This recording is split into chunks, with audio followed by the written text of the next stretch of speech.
Keltec is a proud sponsor of the Talking Lead podcast and the Leadhead Brigade. So just relax and be yourself. And I don't filter my guest either. So like I said, be yourself. Okay. How's the camera quality on my end? Did it clear up at all? Is it better? It's a little more better than it was. I think maybe the lighting might be the issue. Maybe a little dark. I don't know. All right, you guys ready? Ready to do this? Let's do it. All right, lead heads. Welcome back to another episode of the Talking Lead podcast. I am your host with the most, Lefty, where we have been leducating the unleducated for 10 years, actually 10 and a half years now here on the Talking Lead podcast. All the leducation, each and every episode, we bring you something new, exciting, and educational. And today, we've got some great leducation for you lead heads. We're going to learn about a new product from our friends at Valiant Dynamics, brought to you by our friends at Ryker USA, Ron Holmes. And we're going to have Ron talk about some of his new products as well. But we want to get to know the guys at Valiant Dynamics. They've got a really cool accessory for your AR or AK, depending on what kind of attachments that you've got. Or shotgun. It's a buttstock, so there we go.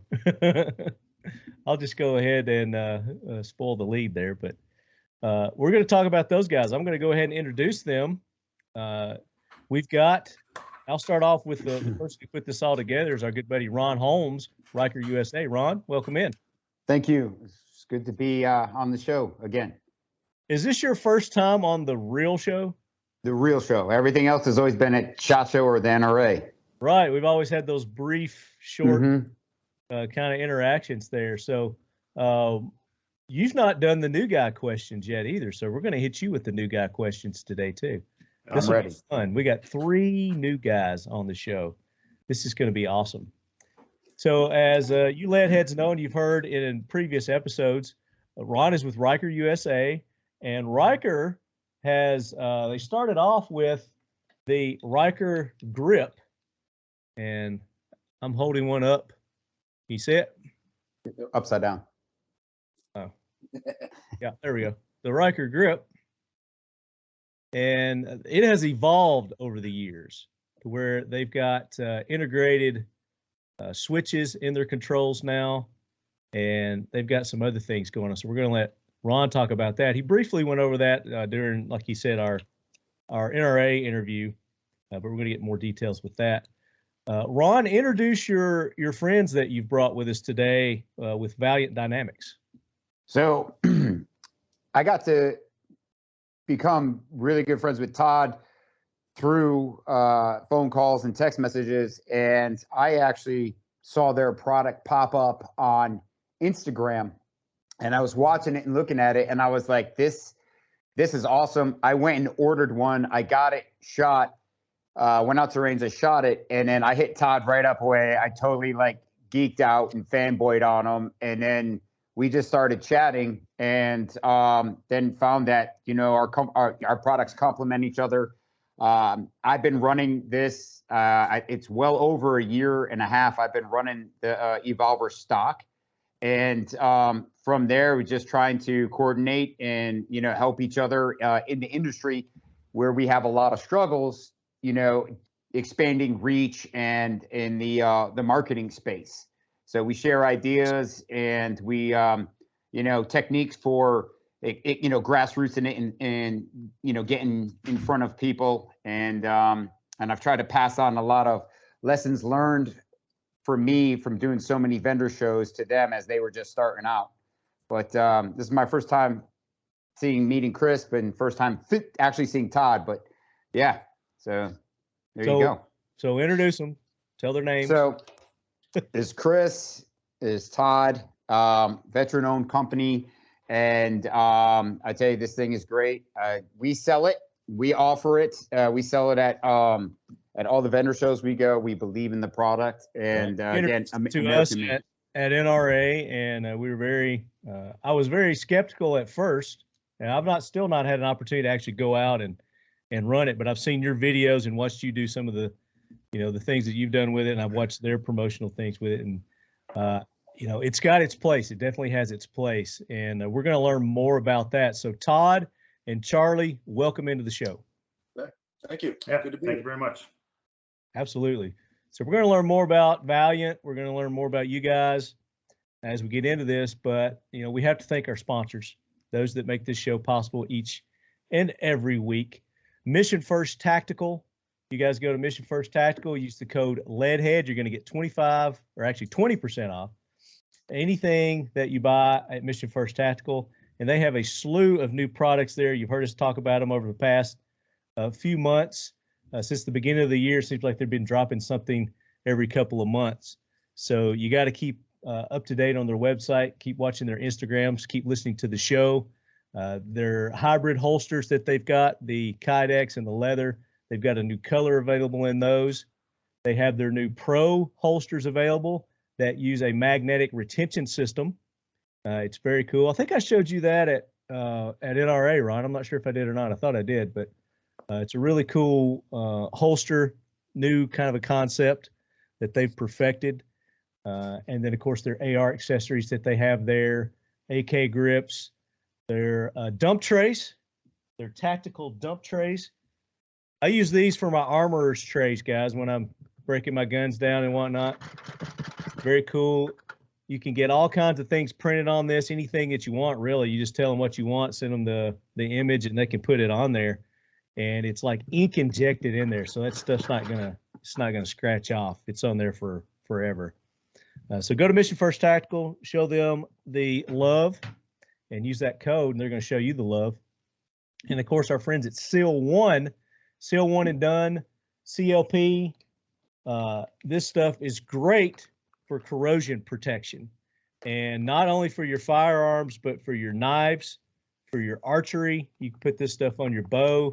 It's great to lube up your strings, and it works on great for marine items too. So Seal One and Done. Use the code LEADHEAD, and that's where you're going to get 25% off at seal1.com. Our good buddies over there are going to take care of you. And, of course, you listen to the AK Corner each and every month, and we give you stuff away from Mission First Tactical and Seal One. And they love you. They love you, Leadheads. I'll talk more about some more of our sponsors throughout the show. Kel-Tec, Defiant Munitions, Medicine in Bad Places, Kraken Cases, Lockdown. I'll give you some more discount codes. Factory 47. We got a lot of stuff to talk about. So we're going to get into this. Todd and Charlie, you guys. Charlie is in Michigan. I found out. Todd, where are you located? I'm also in Michigan. Yeah, You're in all Michigan? three of us are from Michigan. So Trevor is missing today. He had an appointment, couldn't get out of. But Damn it, Trevor! I know. Damn it. All right. Well, that's fine. We got two of the three, which is, and then Ron is in North Carolina. So we're kind of over here in the southwest or east side of the country here, south and north. Got it covered. We were talking earlier about that, the smoke from the Canadian forest fires. Oh yeah. How bad that's been. We still seem to be getting a lot of. Are those under control yet? Do we know? We heard. I haven't heard much about them much anymore, other than just seeing the haze. Yeah, I haven't heard anything about them except for the haze. Yeah. So I guess they're getting them under control there. I don't know. We have Canadian listeners, so like I said, I do love you, Canadian listeners. Appreciate you. All the raw deals that they've gotten with their firearms up there, it's a shame. They're a cautionary tale, and we have to follow them here in America. We can't let our rights slip. And that pistol brace thing that's recently come down. Have you guys been keeping up with that? I'm sure being a stock company, that's probably on your radar. Yep. Yeah. Yeah. Have you heard the latest on that? Just that it's pending. Yeah, there's been several injunctions from different groups. They haven't done like a complete injunction on the whole ruling, right? It's just those people who have the certain lawsuits that are protected under that. Yeah. So, technically, if you're not a member of one of those firearm coalition groups, then you're a felon if you haven't registered your pistol brace or taken it off and disposed of it, got it out of your house, because they're saying that if you still have it, even if it's off of your pistol, that doesn't count because you could put it back on and, they're still going to consider you a felon. So, use your best judgment. It's not a lawmaking entity. So how can you get arrested for something that you're not breaking that law? A lot of the things that they do, Mike. Right. It'd be like an illegal search and seizure too, wouldn't it? Yeah. Yeah. Yeah. So until somebody's got deep enough pockets to really give them a fight a run for their money, then you're going to be the guinea pig if you want to take that on, and that's up to you. So, like I said, use your best judgment as that goes. I'm watching it closely. You got to write and call and email and go in person to your representatives, and you got to start at the local level, your city. You got to start at the base, the core roots, and work your way up and let everybody know your opposition to any more firearms laws or restrictions or rules, because they're all unconstitutionally, they're all unlawful. So that's my opinion on that. You guys want to chime in on any of that? Concur. Yeah, it's number 2 for a reason. It's pretty high on the list. Yeah, it absolutely is. There's a comedian, there's a little skit that's going around on Instagram, and this guy's talking about the country and the Constitution, and he's like, it was the second thing they wrote. Yeah. The second thing. Like, it was probably they saw the value in it. It was probably the first, but then as they were talking it out, they're like, oh, wait a minute, what we're doing right now is probably more important than that, but that's going to protect what we're doing right now. Right. So, yes, absolutely. That brings us to lead heads. I'm warming us up. We're getting ready for the Talking Lead Planes and Train segment. We're going to do some Jackwagons and honor some heroes. So, Gunny, bring that train in. Hoorah, Semper Fi, do or die, hold 'em high at 8th and I. It is time for the Talking Lead Jackwagon of the Week, so brace yourself, baby.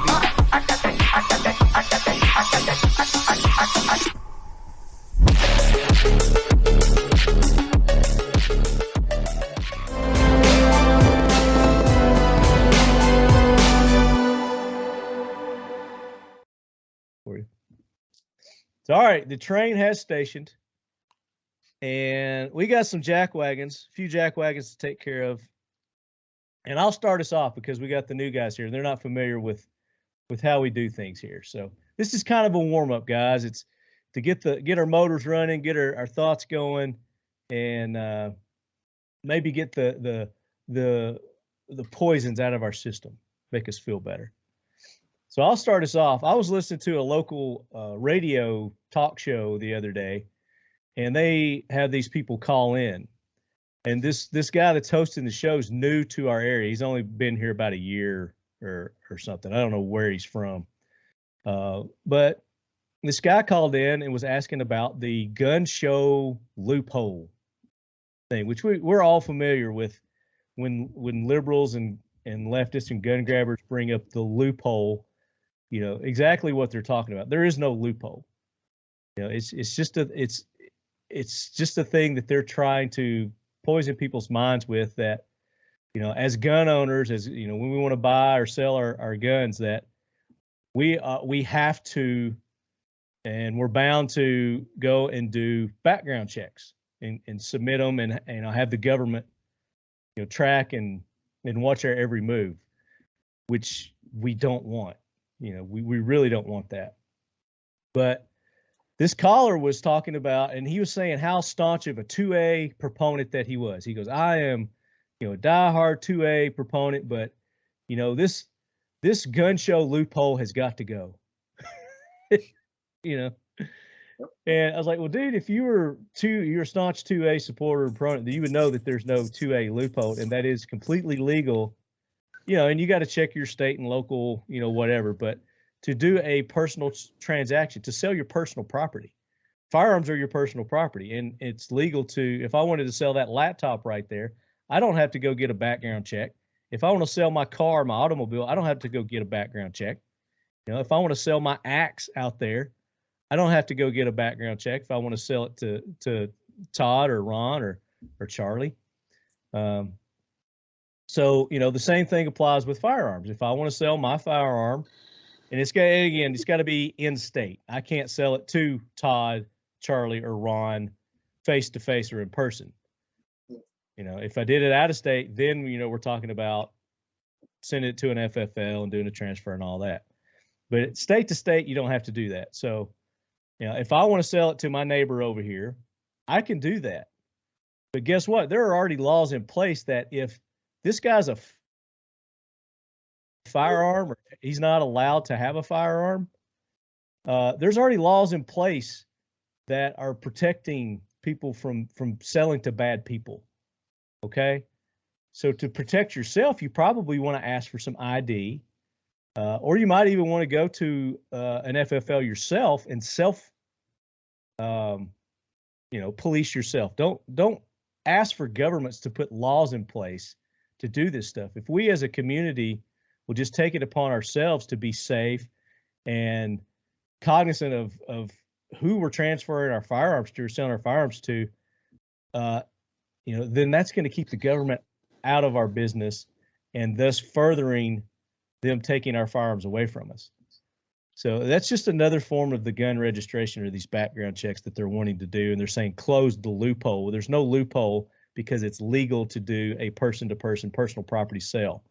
And gun shows, when people are set up and have these booths, I think the majority of them are FFLs if they're doing gun, transfers, and they all do the background checks there. You have to do that there.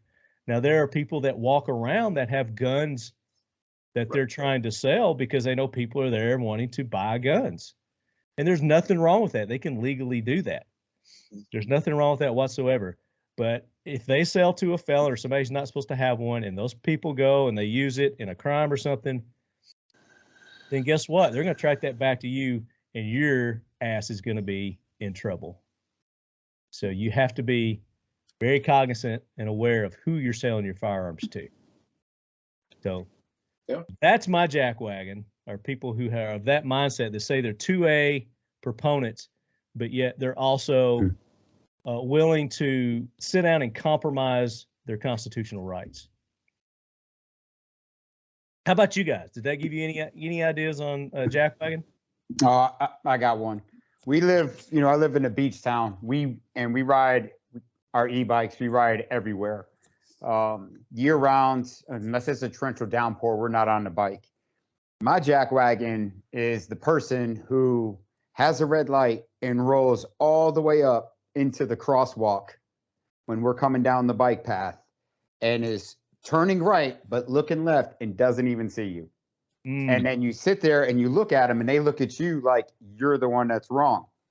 So that, and also I've almost been hit a couple of times. I was hit on my motorcycle too. So, I mean, I should be expected. But what I have done is I got in a cup holder, put it on my handlebars of my e-bike, and I have one of those maritime air horns.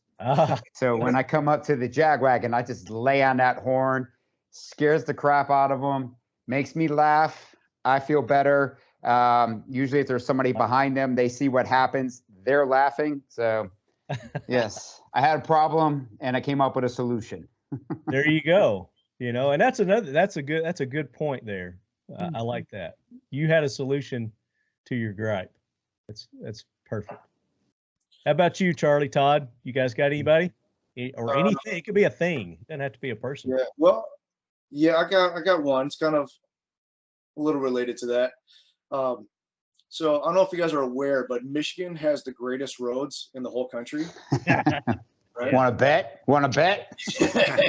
And for some reason, almost half the roads around Detroit area and up north are under construction right now, all at the same time. Like, you can't drive 2 miles without hitting an orange barrel. It is that bad right now. And it's perfect time for, summer travel. So all of us are really dealing with it, trying not to hit bikers, trying not to hit each other. So it is chaos in Southeast Michigan right now. They've got that government funding that if they don't spend it, then they're not going to get it next time. Yeah. Yep. That's exactly it. Yeah. Jackwagons. Yeah. How about you, Todd?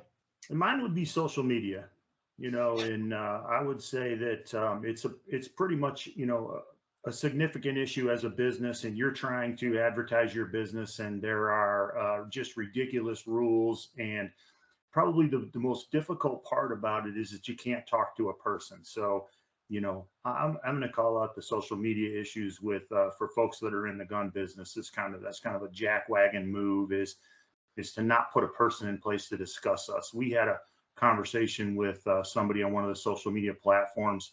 She claimed to have gone to our website, told us everything about, how awesome our company was. And she said, your biggest problem is you sell guns. And I said, well, I'll tell you what, I'm going to wait right here while you order one. And we'll watch your order come through. Right. Yeah. So they just don't know, right? They need to be educated before they start enforcing website policies. Yeah. And they automatically assume that you're selling guns. Yep. They don't care, but that's the problem. They don't care. Yep. But you're associated or related to the firearms industry. It's like, I don't sell guns. I sell information and freedoms and entertainment. But yet I am still choked down, bottlenecked. What's that? What do they call it? Black listed shadow ban. Shadow ban. That's shadow it. ban. Shadow ban. Heavily shadow banned. Yeah. Just because I'm associated with the firearms industry. And like you said, and there's nobody that you can't get in touch with these companies either and say, hey, you just took down my post and it does not violate any of your rules.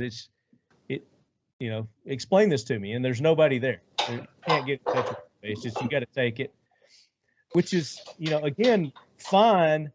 And we have to come up with a solution to this. And the solution to that is start our own. Somebody within our industry, come up, start our own. Rumble. So we've switched over to Rumble now. And Talking Lead is on Rumble. So you listeners, go to Rumble, follow us. We just did that within the past couple of months. And it's slow starting. And, Rumble's rough to figure out and to get going. But got to start somewhere. And at this point in time, Rumble is our safe haven, and we're able to go there and talk and post, about our firearms, about our industry. And I've not had any issues so far, but I do need more of you subscribers to go there and subscribe to our Rumble channel. I just posted the video from our latest AK corner. So if you want to go watch that video, go to Rumble, because I'm eventually going to stop posting to YouTube just completely. I could care less. I don't want to deal with their bullshit. And if you're a follower on YouTube and you're upset about that, I'm sorry. Go to Rumble. It's free. It doesn't cost you a damn thing. And it's probably going to be a lot easier. And you're going to be able to see a lot more content and hear more truth about firearms than on YouTube. So go to Rumble. That's my solution. Have you guys tried? We haven't done it yet. Have you guys tried capitalizing on Twitter now that it's free? That it's free? It's free to move about freely, no restrictions. Well, that's not true because they still are. They talk a big game, but they haven't actually followed through with all that big talk yet, Ron. So, okay. And I'm not against going there and trying it. If somebody wants to go there and give it a shot, by all means, please do. But I gave up on Twitter, a long time ago. And until I actually see a difference, I'm not really going to put any more effort into it, because there are other platforms like Rumble that I know aren't going to be squelching us and shadow banning and doing all that nonsense. So, what What about you guys? Have you guys noticed a difference on Twitter? Have you done anything different on Twitter? We just recently started our Twitter posting pretty much when Elon Musk took it over. So we started kind of moving and doing some Twitter posting there. Okay. So definitely our followership there is smaller compared to Facebook. Yeah. So here's my Rumble, and I've got a whopping 7 followers on Rumble right now. So, all you listeners, I know you're listening, and I know that a lot more than 7 of you are on Rumble. So go, and I don't know what you do. I guess you follow, you like. I don't know how you do it, but just go in there and type in Talking Lead, and we've got our new logo. You'll see the new logo there, and you'll see our videos. I think I've probably got like 9 or so videos posted up there so far. But I mean, like anything, you start from scratch. You gotta work your way up. Got to cut your teeth. Got to cut your teeth. But I will say that on Instagram, I don't post to Twitter, but if you post on Instagram, I think it automatically posts on Twitter or something. They removed that. Yeah. They removed that. Yeah. When Elon took it over, because ours used to do that. And we were updating it a couple weeks ago, and we were looking, and it's not an option anymore. Oh, okay. So that's Zuckerberg's way of like not supporting Elon. There you go. Is Instagram and Facebook the same people? Yes. Yep. Okay. Yeah. What about YouTube? Is that a different? No, Yes. but I think they live in the same neighborhood. Yeah. I think YouTube is a Google. Yep. A Google company. Maybe, because I know that it will let you tweet. So when I do a new post on YouTube, it will let me tweet it or whatever. But I think you can still do that on Rumble too. But here's the thing on Rumble: if you share it to Facebook, it says private video, and it doesn't actually put the video up on Facebook if you try to post from Rumble. So there's not that compatibility, which I'm not mad about. But I was on you guys, so you guys are on the social medias too. Here's Ryker USA. They're on the Instagram. So if you guys aren't following them, go follow Ron and Ryker USA over there. Give them a like. He's got some videos. And you just did a course recently that you invited me to that I wish I could have attended, but we want to talk about that too. Coming up.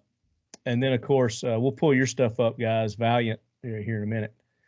So that's our Jackwagons. I think we talked about all the Jackwagons we want to have, haven't we, for today? We got our fill. What about Heores? You guys got any Heores? I do. Let's hear them. So I took a screenshot of this, and I read it the other day, and then I saw your email, and I was like, oh, this is perfect. This is what I need. The Instagram page is gladiator_6, spelled out SI6. These guys are down in Texas, and they were putting on a course, and right around the corner from where the course was, they heard a car accident, and 2 of the guys attending this class had previously attended other classes and had a strong medical background.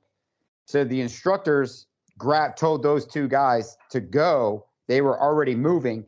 And I just wanted to hold up so you guys can see it. Go to Gladiator 6 and read the whole story. But these 2 dudes left the class, ran around the corner with their med kits. And what is it? Yeah, I'm going to pull it up here. __SIX. Gladiator_SIX. I didn't spell it right. DIATOR.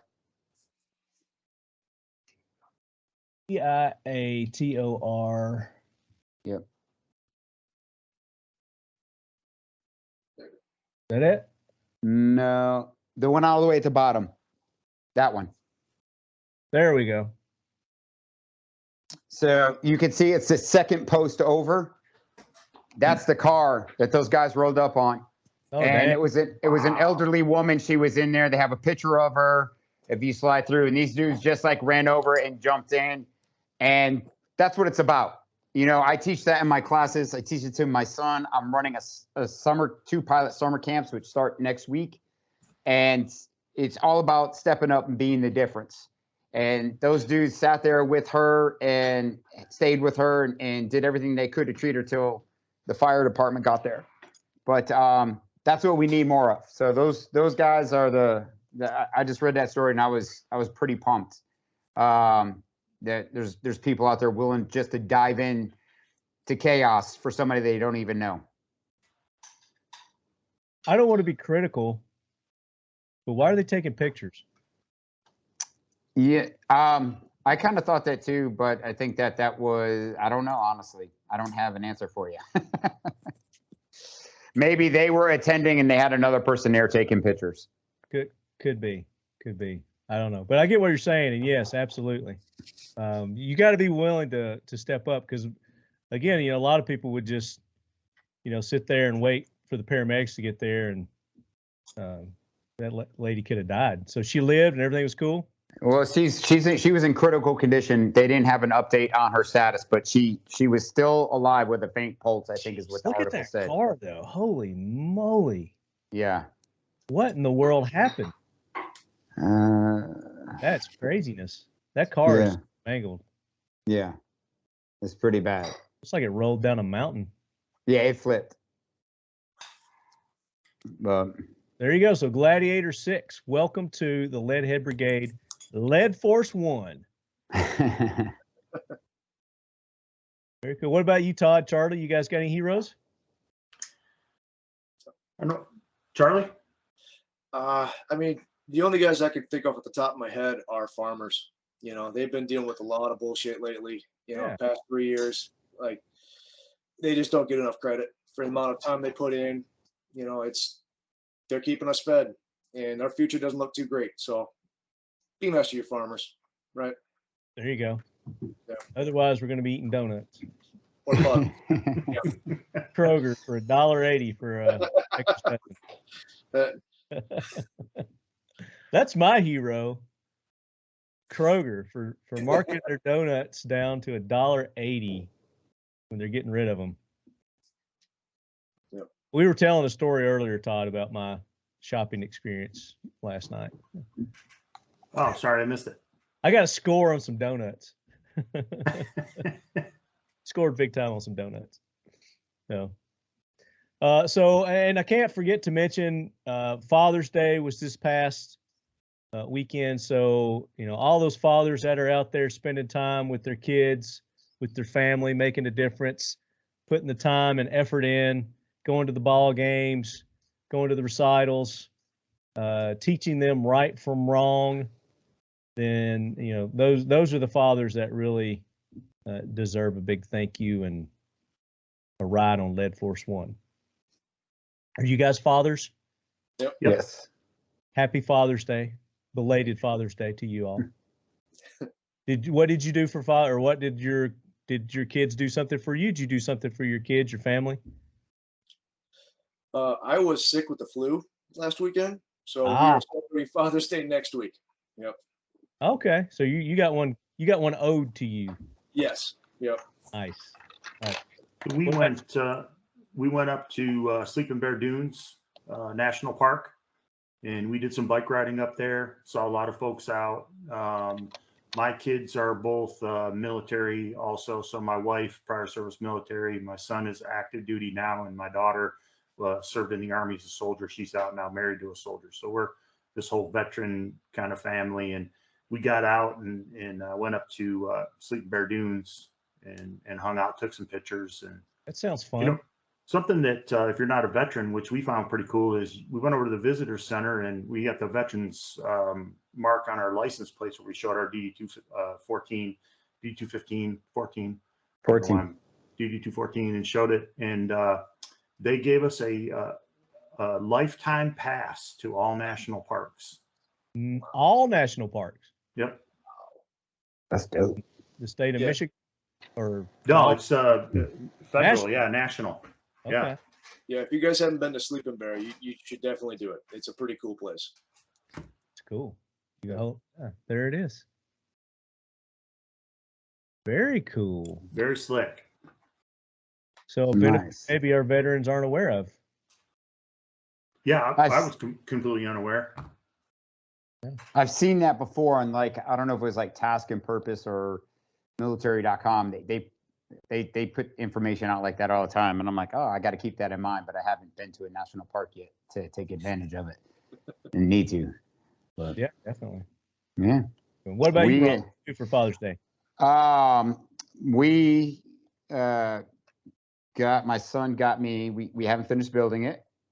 We got a Lego Star Wars. This is the Death Star, the trench run where Luke is being chased by the 3 TIE fighters.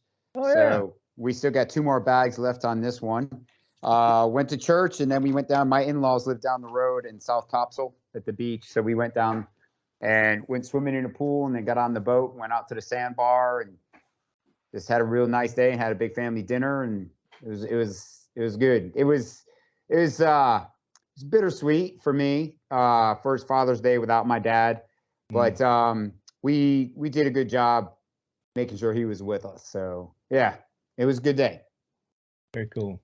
Very cool. And that Lego set that you got there probably cost as much as an AR or something. Yeah, some of them. Oh my gosh, yeah. This they're like gold. We only have 1 kid, and it definitely shows. We have outside Legos, we have garage Legos, we have downstairs Legos, car Legos, upstairs Legos. Oh, it's ridiculous. But yes. Is he going to be an engineer or architect or something? I mean, it's definitely on the cards, or the path of possibilities. Yes. Kind of leading him that way. Very cool. Star Wars, that's one of my favorite movies of all time. Oh yeah. Oh, yeah. Very cool. All right, that does it for our planes and trains segment, lead heads.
So we want to learn more about our guests now and their products. So Todd, tell us about Valiant Dynamics, who you guys are, how you got started, what you do. Okay. So we all came from the body armor industry, and that's where we met, in the body armor industry.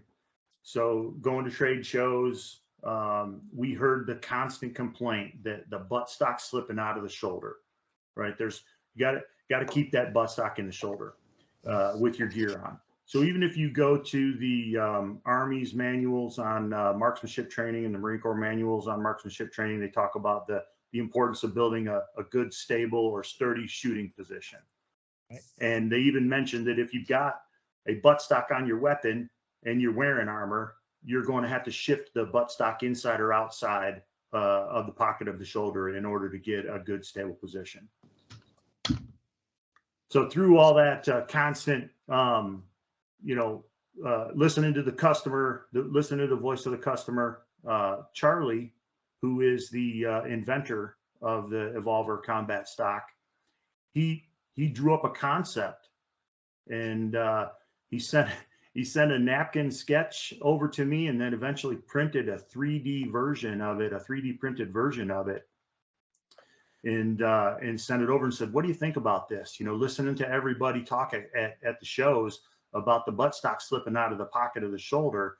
He said, what do you think about this concept? And then so from there, we just started designing and putting it into test and evaluation. As you can see, he's rotating the spur catch. There was a patented spur catch now, and you rotate that to the inside is primarily how it's supposed to work to your body armor, your shoulder strap coming down, so it catches right on the inside, and then it allows you to build a good stable shooting position. We want you to stay focused on what's going on downrange and not what's happening here in the pocket of the shoulder. Yep.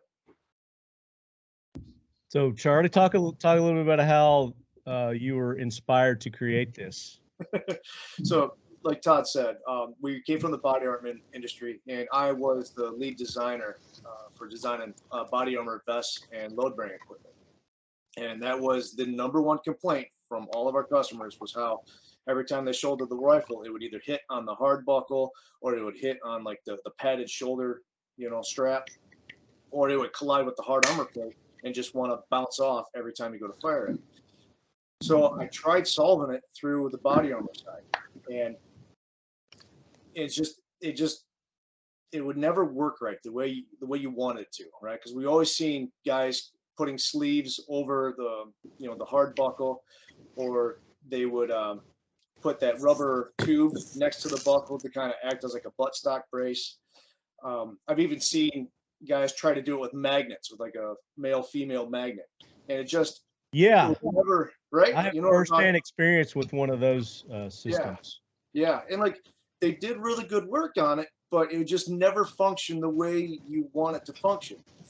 And by the time you're done getting that vest to accept a buttstock the way you want it to, you end up with this massive fabric and material buildup that it's too heavy, it's too bulky, it restricts your movement, or it's more cost ineffective, right? Because now you have to sew more, and it adds more material, adds more weight, and it just doesn't work the way you want it to.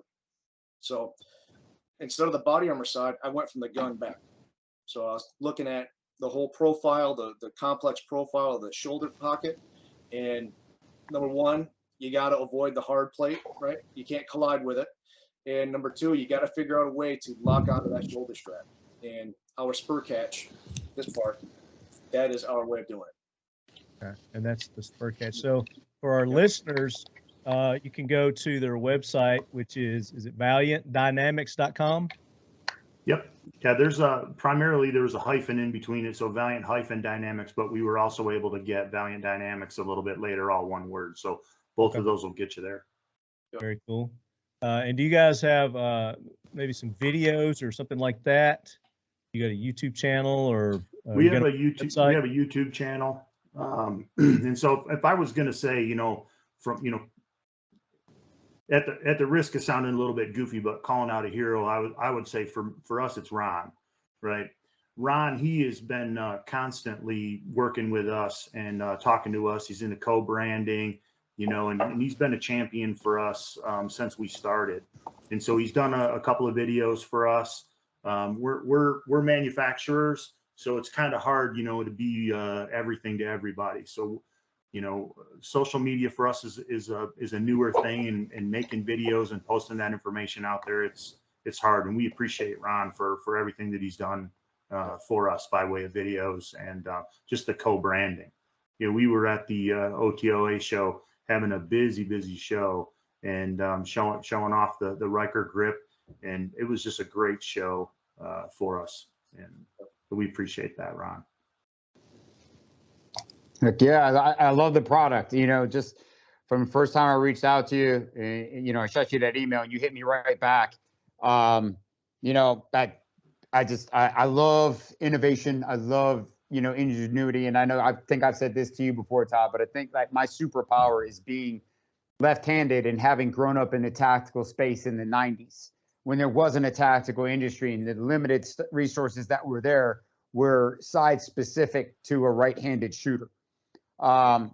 So I like to see things that are different and to see how other people are thinking differently. And I like it. Everybody I've introduced it to has positive feedback. So, and I think I told you this before, but I've had one guy who said he dremeled the spur off, and he said that was actually annoying him. He dremeled it off, and he loves it without it. He says it works perfect for him without it. So, I mean, dudes are even taking it to the next level and modifying it again. But the innovation in this one too, everything that went into it, the thing that I love, you have options. So it does more than one thing. It is a buttstock. You have the personalization for the fit, for your fast reference point, on target, transitioning, moving around. But it also gives you the traditional old school style routing the sling through the buttstock, and they have a built-in QD mount in there, which I think is you guys are really thinking about the end user. Those are two features that really stuck out to me the most on this. Now, I don't use this. That I like mounting behind the pistol grip. I did, however, though, in the 3-day course that we did a couple weeks ago, ran this on the Mitchell Defense 9mm SBR, and I ran the sling back there, my sling back here, all the way up, to where it normally is behind the grip. And it took me a little bit to get used to it, but it wasn't bad. It wasn't bad at all. So it's all about options. Yeah, you didn't find that going from the traditional, vertical style buttstock to I'm going to call it a fist style. Yeah. You didn't, as far as your operating and maneuverability and everything goes like that?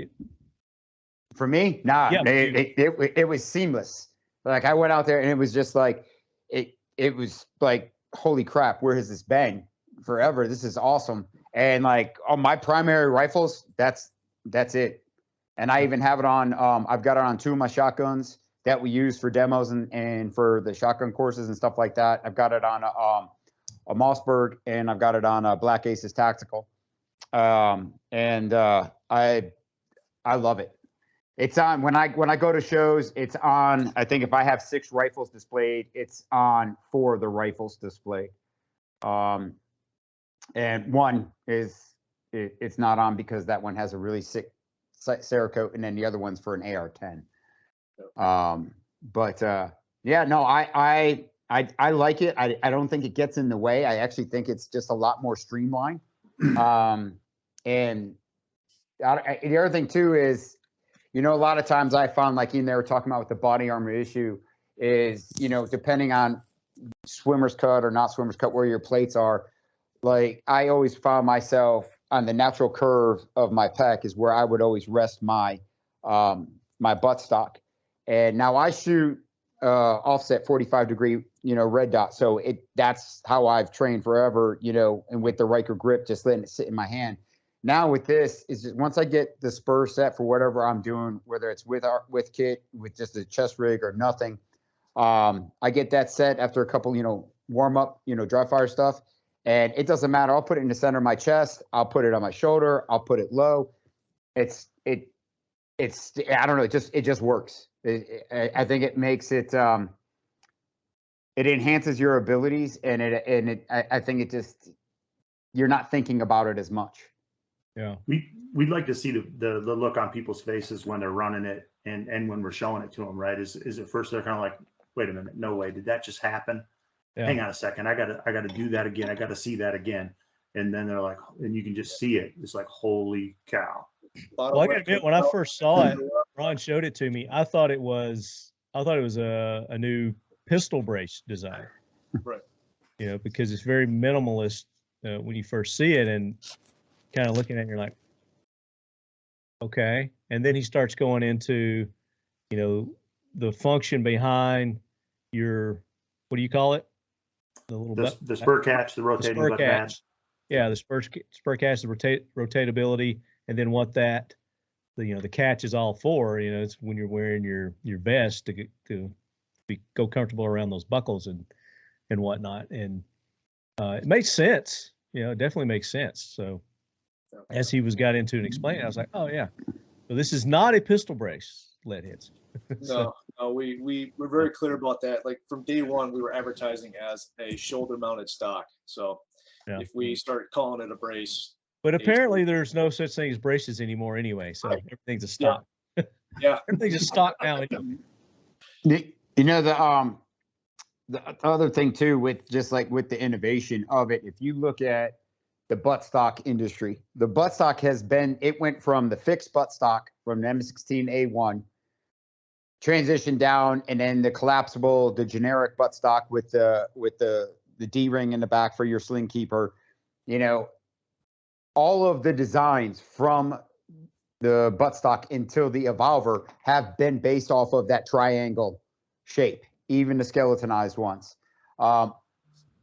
It's all essentially been just reinventing the same thing. And that's the other thing I liked about these guys. They like threw that out of the picture and completely came up with something that had not been done before. Yeah. Almost a honeycomb type shape. Yep. Which, you know, the honeycomb is the most structurally sound geometric shape there is.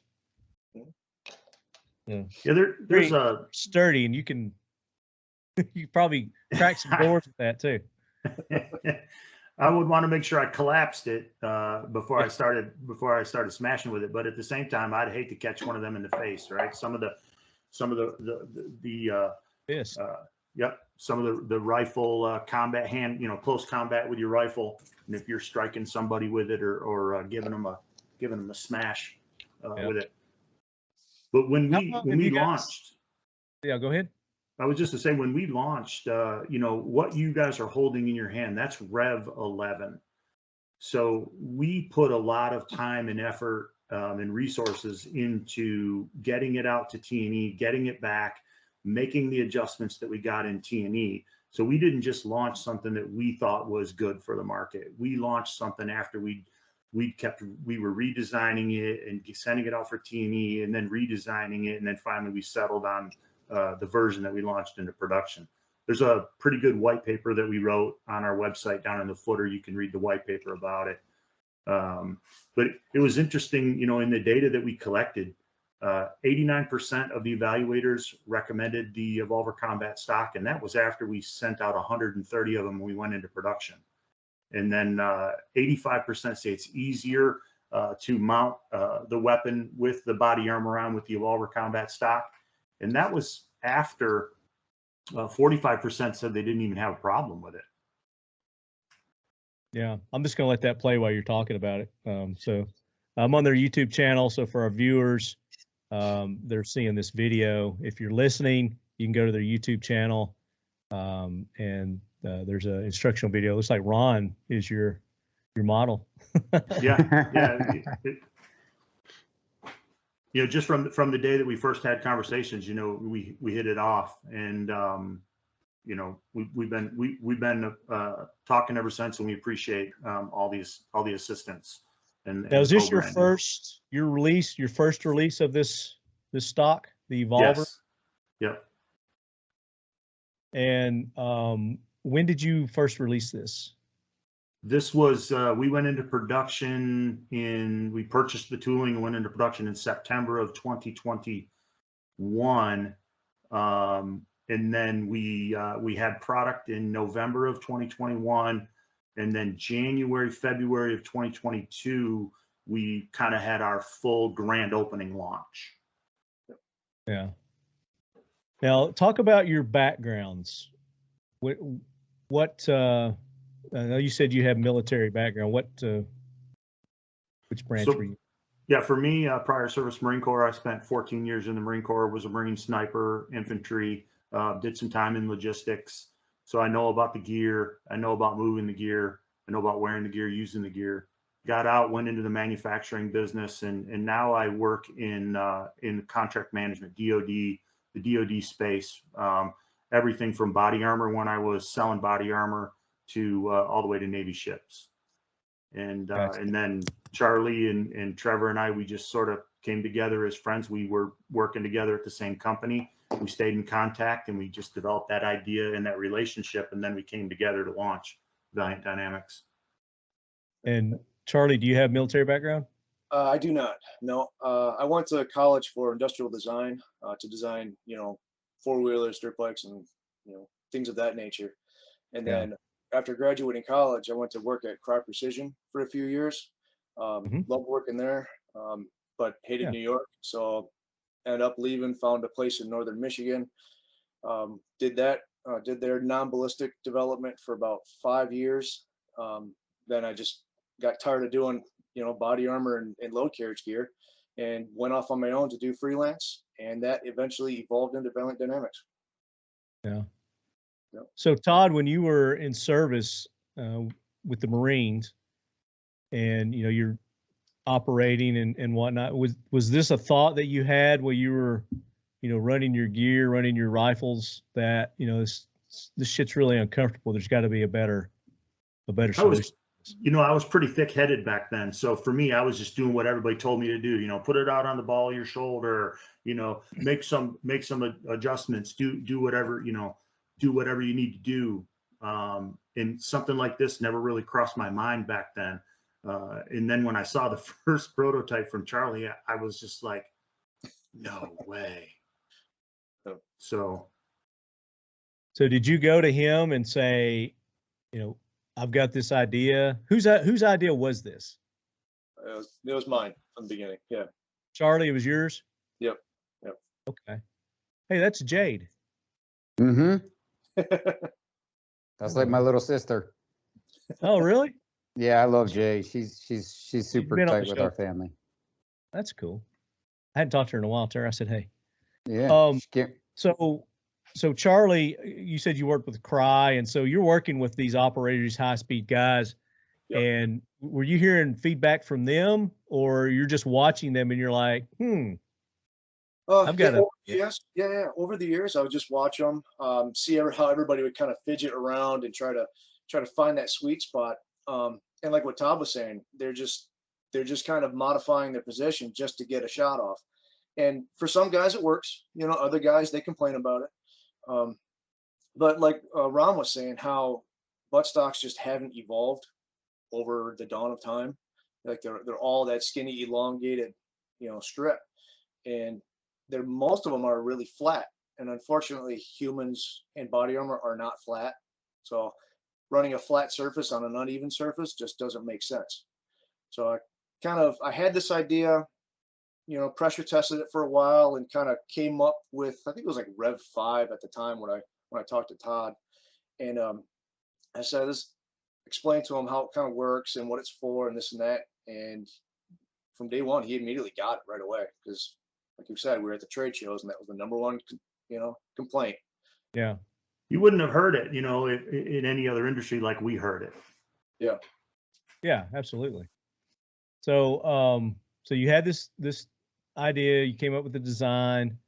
You're working with these two guys, Trevor and Todd. You take it. At that point, are you taking it to them? Say, hey, I got this idea. Let's start this company. Yeah, essentially. Yeah. Yeah. Yep. And it's neat too, because not only do we all get along, we like each other, we're friends, but we each have our own unique skill set, right? So Charlie is design. Trevor is an engineer, so he knows how to build it efficiently. You gotta have an engineer in the group. You just can't get the shit done. And then my background in the defense industry, so it just works really well. We ran a nice competition in the white paper. There's on page 9, you can read about the development and the competition that we ran for the injection molded parts. Happens to be a veteran-owned injection molder in Michigan too. So we ran a really good competition across the United States, and we used all those things that I know how to do about getting good competition, from my time in the defense industry. Yeah. And what's Todd's background? Trevor's? I'm sorry. Yeah. Sorry, Todd. Trevor. Yeah. Yeah. Trevor is a real live rocket scientist.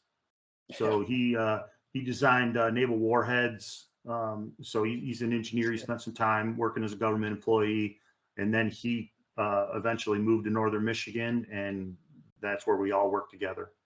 Yeah. Now, I would take it that you guys are targeting more the military, government type agencies with this product. How's that going? Yeah, really, really well. So we ideally right out of the gate, military law enforcement were the targets. So those are the guys that are wearing the gear that know what it's like to shoot in gear. They're the ones that we hear at the trade shows and we're talked to at the trade shows. But now that we're launched, Optics Planet, for example, picked us up, and then we get guys that are just building a new AR platform, and they want something super unique that they haven't seen before on their build. So they'll email us and ask us, about different specs on it and what we think, because they've got a new build. So as you're getting this feedback from the end users now, as you're getting more and more people using it, what are some of the ask that you're hearing from them? I would say that there's a small group of people that want something like a cheek riser, because they're taught that head up approach. So some want a cheek riser. Some are police vehicle related. So the rifle locks inside the cars. When you put our buttstock inside of the rifle lock, it doesn't fit like a traditional stock does. Right. So that would be one. We've got some prototype stuff we're working on around there. Would you just like develop an adapter that goes on their existing lock system? Yeah. Mm-hmm. Seems like that'd be the easiest way instead of redesigning. Yeah, we're not making a lock system.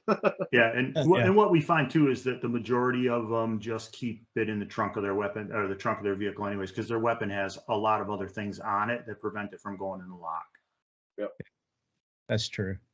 Definitely. Very cool. So you've birthed your company with the EvolvR.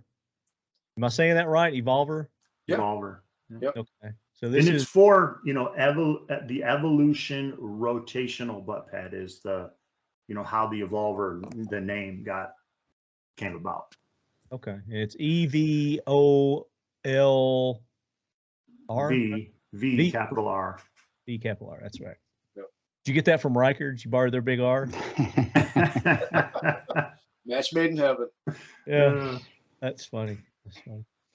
Well, very cool. So, like I said, initially I've been impressed with it. I haven't had an opportunity to go out and actually run it yet, but I was going to take it to Ron's course that he just recently had, but unfortunately I wasn't able to go. So, talk about that course that you just had, Ron. Yeah. So that course was supposed to have been last year. We had to postpone it, and what we were trying to do was do kind of a train the trainer event. And then we got the idea to let's kind of make it a big media production and make it a co-branding event and get companies to sponsor. And it was a tall ask for what we were doing. We did it all at the Osprey Training Facility in Council, North Carolina. This is a phenomenal place. They've recently actually just started a new 2-gun series, which is pretty neat. And there's a competition each month, and they're building up to a championship round, and it all focuses on this whole property. We've got Subterranean, you got Hogan's Alley where we did all the shotgun stuff. You got some flat ranges. So we BZO'd the Mitchell Defense rifles. They came down. They were one of the sponsors. So everybody shot a Mitchell Defense AR or their 9mm carbine platform.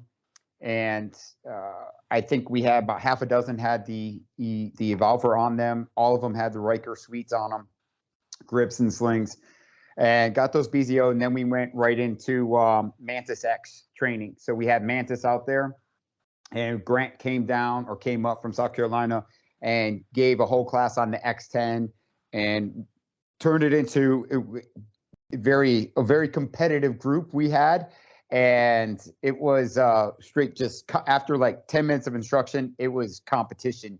Like tell our listeners what the MantisX is. Oh, I would tell you this is that being a firearms instructor and understanding cost related in trying to remain proficient and train in the firearms space with ammo, and then having the ability to go to a range where you can move freely, where you don't have to like go to an indoor range and you can't come from a holster.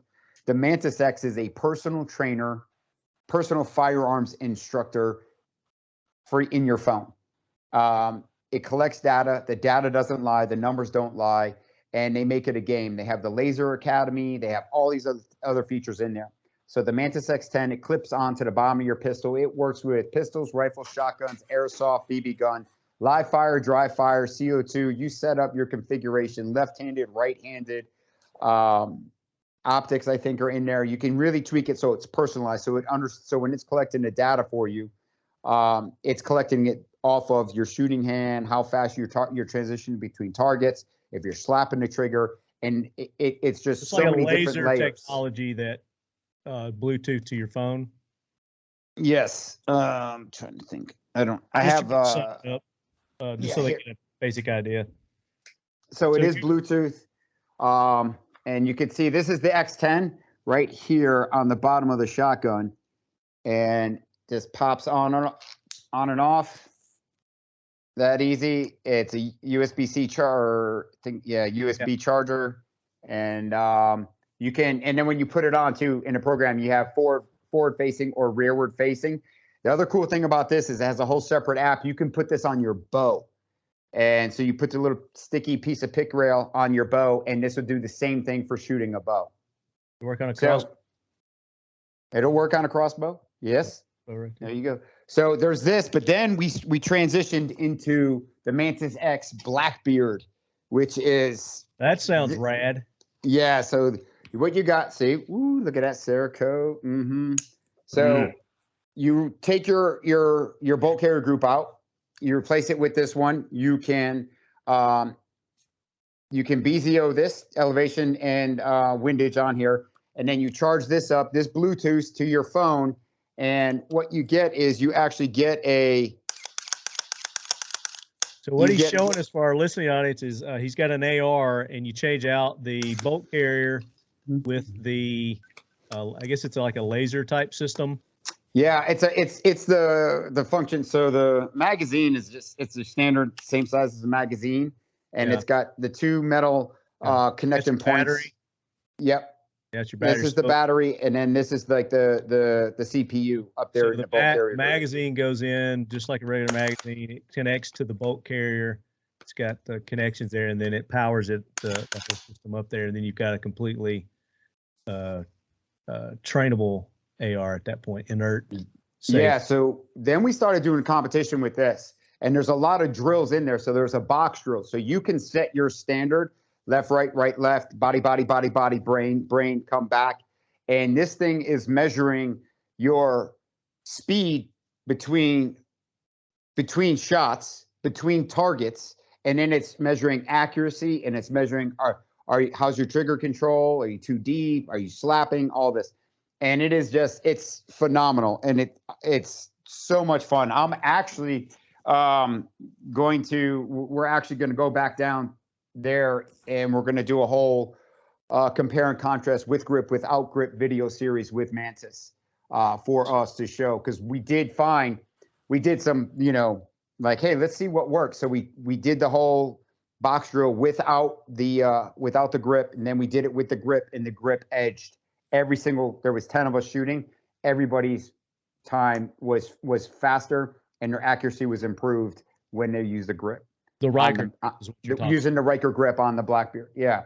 So that was day one. Day two, we went right into shotgun. My dynamic shotgun class I created. I've had a lot of people, in 15 years of running my own firearms instruction. I've had a lot of people like, the questions like, what do you use for home defense? And, what do you think about a shotgun for home defense? And I was like, that's great. And I was like, understand that, and because I did ask this, understand that your insurance company will not cover damage from a shotgun in a home invasion. They'll cover the damage caused by the home invasion, but any secondary effects from a shotgun blast, they will not cover that. Because you made the decision. Yes, I had a State Farm guy, Jake from State Farm told me that, right? Jake from State Farm. So the guy from the commercial. Yeah. So I asked him, I was like, all right, so what's your shotgun? They're like, oh, I got a, 870, Mossberg 500, whatever. I'm like, okay, so you got five in the tube, one in the chamber. And they're like, yeah. I'm like, okay, I'm like, so six shells. I'm like, you know how fast you can go through 6 shells? And they're like, pretty fast. I'm like, yeah. So where's your extra shells? They're like, in my range bag. I'm like, where's your range bag? In the garage. Where's your bedroom? Upstairs. Are you feeling exposed? Right. So I created this dynamic shotgun course, which allows you to stretch your legs and understand the full capacity of a shotgun, not in a waterfowl like hunting type scenario. We run this course with a pump, semi, and magazine fed shotguns. And each course of fire, it's roughly 20 to 25 targets. We have little stands we put the clays on, and then we have steel targets throughout.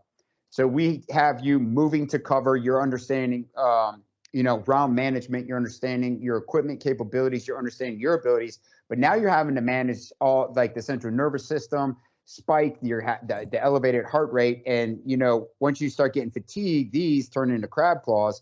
Now you're trying to load like this shotgun, something that you don't do all the time, but this is now your primary home defense weapon system, but you're having trouble loading 2 shells in there.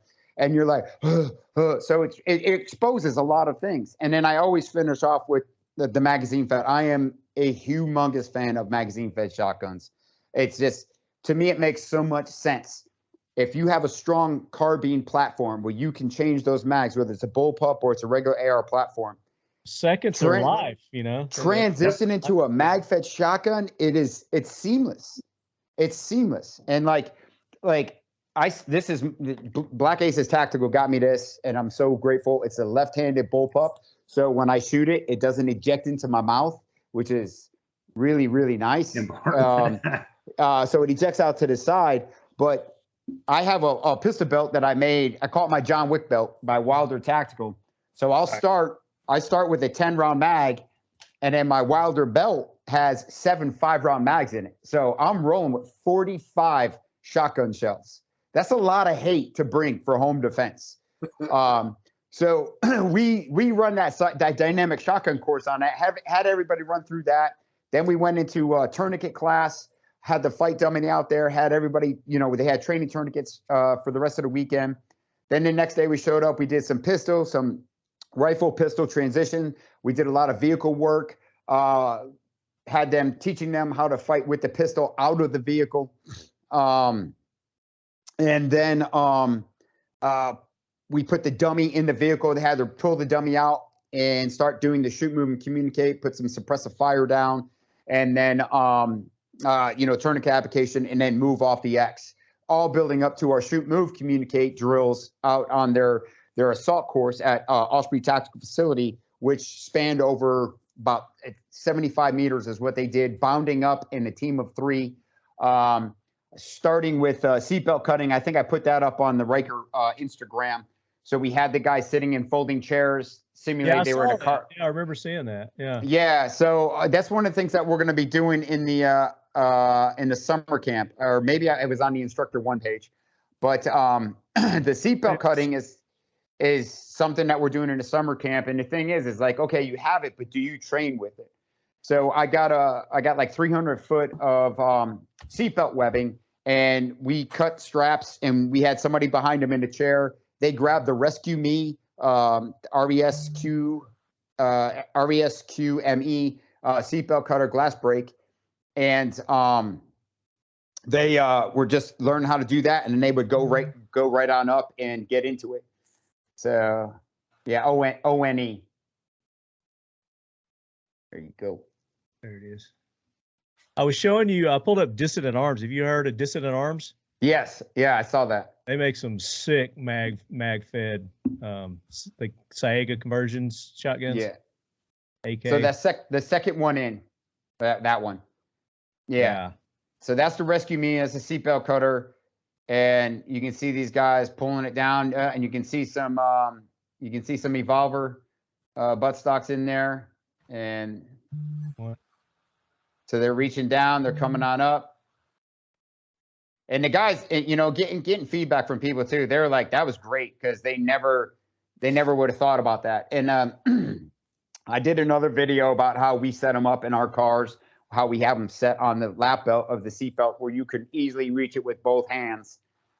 even if you were inverted and still conscious.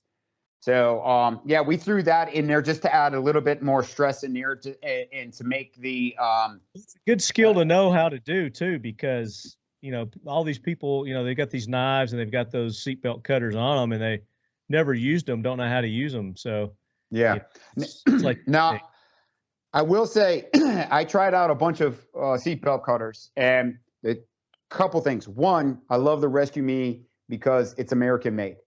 That you got me right there. You had me at hello. But I had a couple other ones that were on the market that were being advertised, and my son was 4 when we were doing this, and I had the same seatbelt webbing. That Rescue Me was the easiest one for him at 4 years old to use. Yeah. So that's the one that we invested in. That's the one that I gave as stocking stuffers to the family for Christmas. That's the one that we have on in all of our vehicles. Nice. And they've also partnered with us. They set us up for wholesale pricing for my summer camp that I'm running for the kids. So all the kids are getting this, and the kids are going to be doing that next week. We're going to teach them how to do that, use the glass break, climb out a window. So yeah. These courses that you're offering, Ron, are these open to the public as well? Do you have a website where people can go and sign up for these courses? So really, I'll train anybody. I'll travel to train, and I've got 3 facilities that I can use here in my surrounding area, Eastern North Carolina. But I don't really advertise training. It's really just word of mouth. Or somebody calls me up and is like, hey, man, we want to do this. And that's kind of how this one started. I had a bunch of guys that were like, I want to do some training with you. This is what we're looking to get. So I wrote the course out based off of the needs of the people that came in for the course. Yeah. And that was the whole premise. So to me, it's more fun. Like this past, I also do in North Carolina, we actually have a course commitment, a range commitment, and then a classroom portion to earn your concealed carry permit for the state. I'm certified by the DOJ to teach that. And I've been teaching that for like 14 years. And we do ours different than probably almost everybody in the state of North Carolina. We do a pistol 101 on the range. So they actually learn the fundamentals of marksmanship. They learn how to present from a holster. We learn malfunctions, multiple target engagement, shooting from retention. And I do all that in 70 rounds before they do their 30-round qualification. Then we sit down for 3 hours and talk about Castle Doctrine. So that one, and again, that's just really all that is just word of mouth. Right. I'm sure I could be a lot busier if we advertise the training. Sounds like you're busy enough though. Yeah. Well, cool. I appreciate you inviting me, and I'm sorry I wasn't able to next time. Next time, definitely put me on your list, because I will make it happen. Definitely. That looks like a very fun course, especially with that Mantis stuff. I'd like to get a little more hands-on with that. I think I've actually got one of like their first models they ever did. Somewhere. I've been with Mantis for like 8 years. There's a video out there. I'm one of their first crews. Me, Chris Pronto, Rudy Reyes, Daniel Lombard, Jeff Reeves. We went to Kansas City and we did a whole day of training with them. Yeah. And I've been a fan ever since. And I recommend it. I do dry fire practice with clients at my house, and we put them on the Mantis system. And every single one of them, they're like, "Yeah, I'm buying this today." Yeah. So it's good for. Isn't it the one that also tracks it too, and it'll show you if you're moving around, what you're. Yeah, if you're figure eight and doing all that, yeah, and it gives you recommendations on what you need to work on. Yeah. Yep. Yeah, that's pretty cool. I like that. And then where's it at?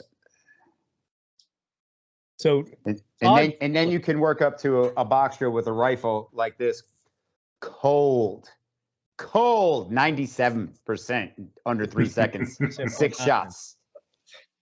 Yes. 4 seconds. Is that what that was? 2.9, 6 shots. I mean, everybody can't be perfect. Make it better next time. Do better. I will. What shotgun were you using? For that was with the AR platform.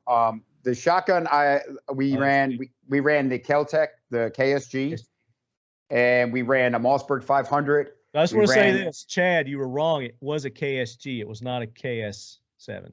Yeah, it had 2 tubes, so it's 15 shots. What we started off Chad, with. Know your product.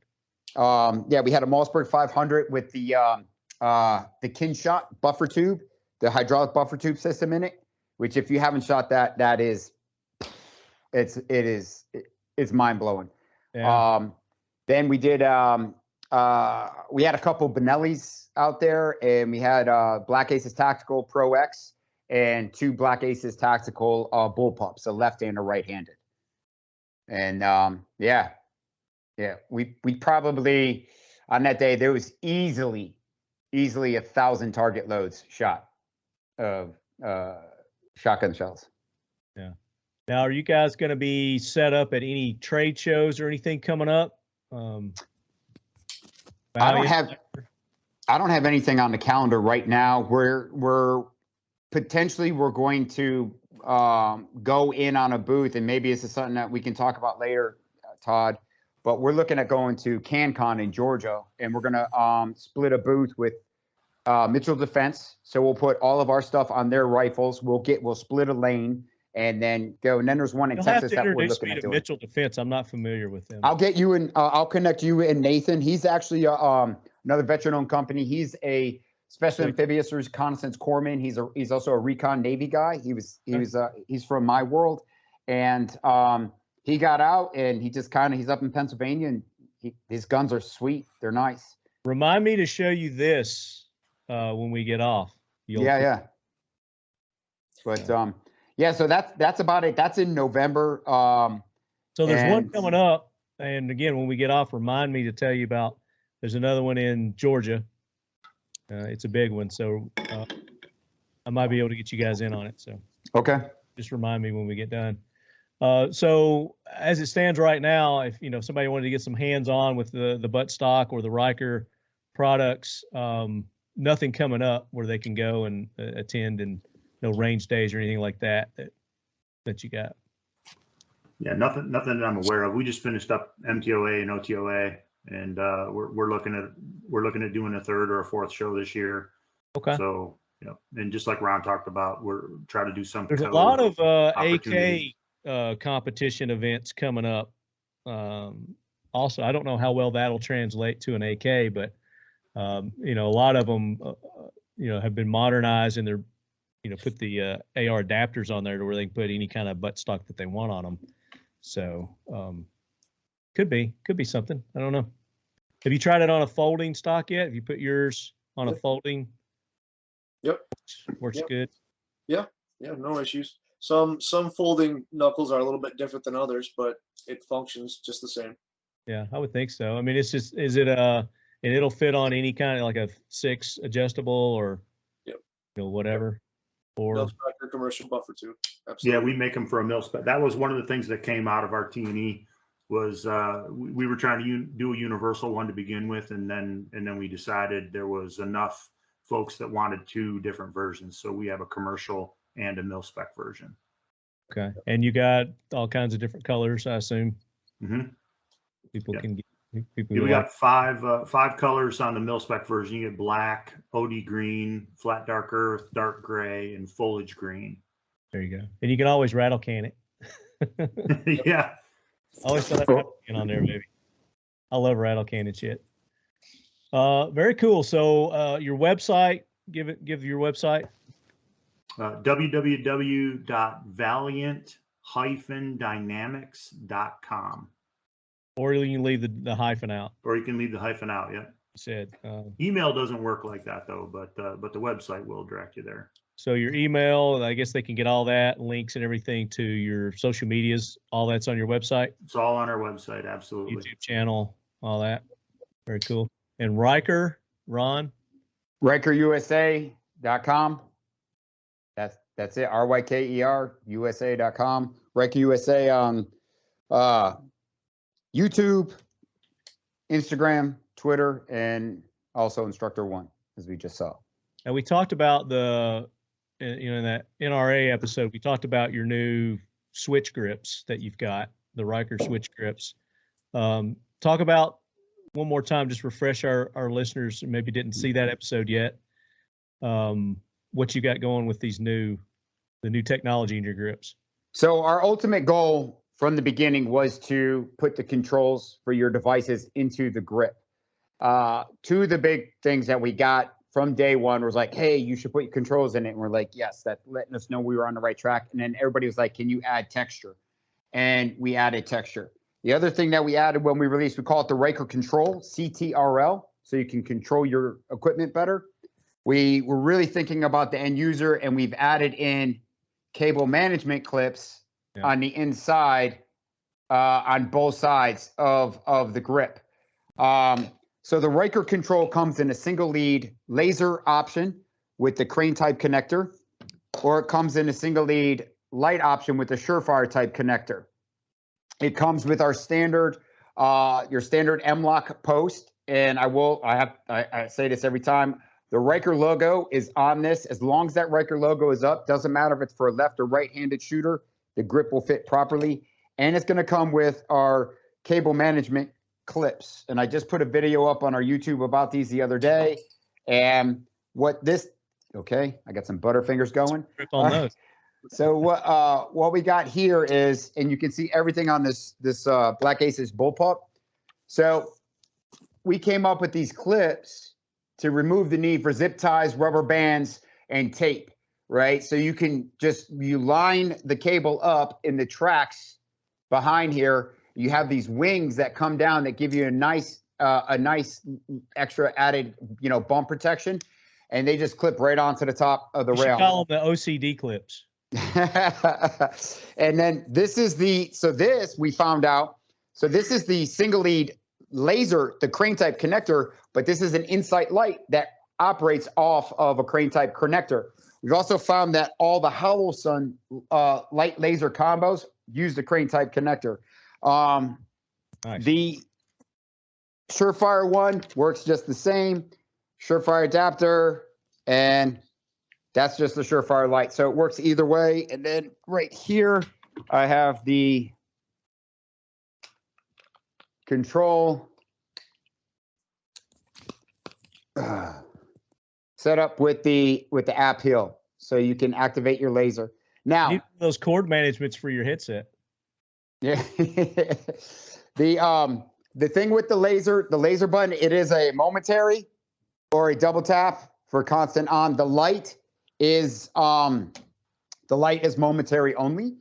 And with the cable management clips, if you're not running the Ryker Control, I mean, they'll work on any rifle, but this is our DC mount, which has the pressure pad on the side for you, and then we just have that up there. So the clips are universal. You can run them on everything, even if you don't have the grip.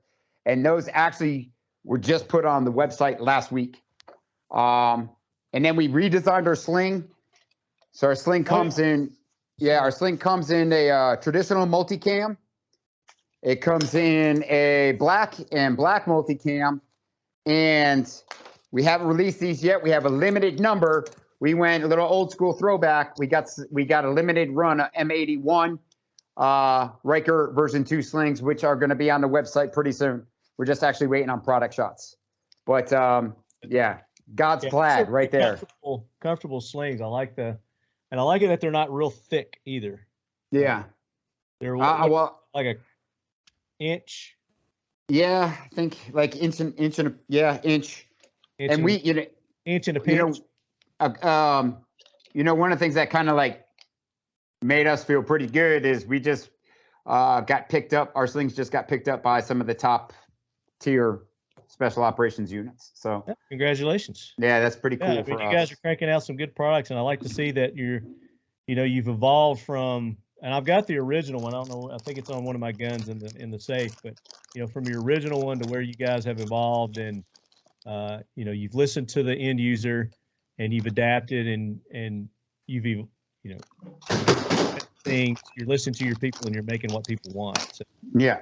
And for our listeners who don't know what the Ryker grip is, it is a side-mounted. It replaces basically like your vertical grip, but it mounts on your side, and it fits right in your hand. So go to his website, check it out, watch this video. You see exactly what we're talking about. Very cool. So have we talked about all your products, Valiant? You guys got anything new on the horizon that we need to be We are talk working on about- some stuff, but it's nothing worth showing yet. Can you talk about it? Can you give us an idea, or is it hush hush secret? It's not working on. I don't It's know, just a Todd, show what do you for got? exclusive. I'd say a little hush hush. I mean, we showed it at the show a little bit just to give a little bit of an idea of something.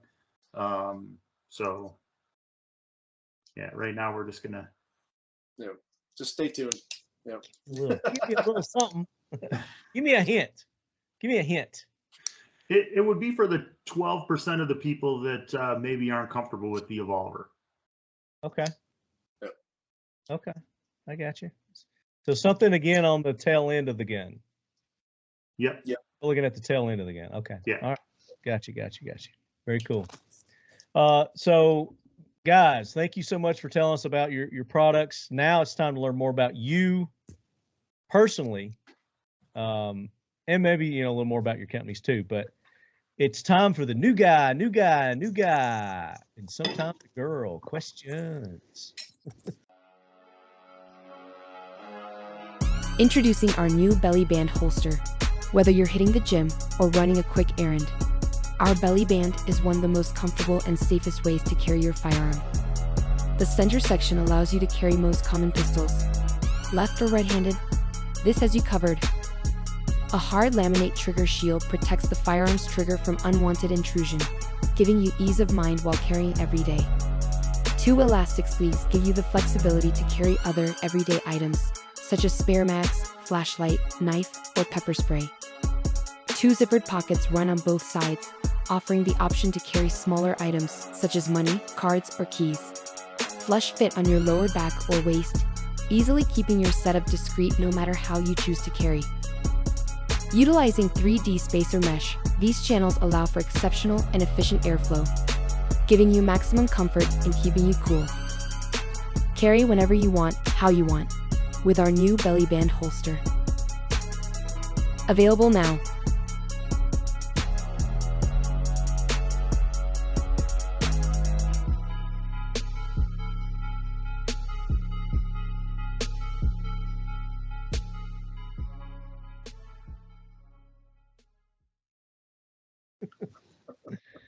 All right. So these are, when I ask them, just first thing comes to mind. Give me your answer. We've talked a little bit about this, your background. So, Todd, you've got a military background. You told us about it. Charlie, what engineering, strictly engineering background? Of course, the CRI precision. You've worked in the industry. It's an industrial design, human factors background. Yep. Okay. And Ron, we talked just briefly about yours. Would you give us a little more detail about your military background? Yeah, I retired from the Marines 2010. Was primary MOS was communications, and retired out of Marine Special Operations as the operations chief for the G6, and created the first Marine Corps Special Operations Communication School, which is now is an MOS producing school, officially recognized by communication headquarters out in 29 Palms. And then I was a diplomatic advisor for 5 years after I retired. So I had cancer and couldn't retire anymore. And that's right about the time we started working on the Ryker grip. And then my son was born, and we had to come up with a name for the company. And my partner said, we're going to call it Ryker USA. And now I'm a retired stay-at-home dad. I teach soccer moms and special operators how to shoot. I invent stuff, and now I'm a camp counselor. I've created my own camp called Life Skills Academy. Yeah, we want to talk more about that as we get into this too. So don't let me forget. Very cool, busy man. Did you say cancer? We can't just dismiss that. Did you say you had cancer? I did. Yes, that's how I got the call sign Instructor 1.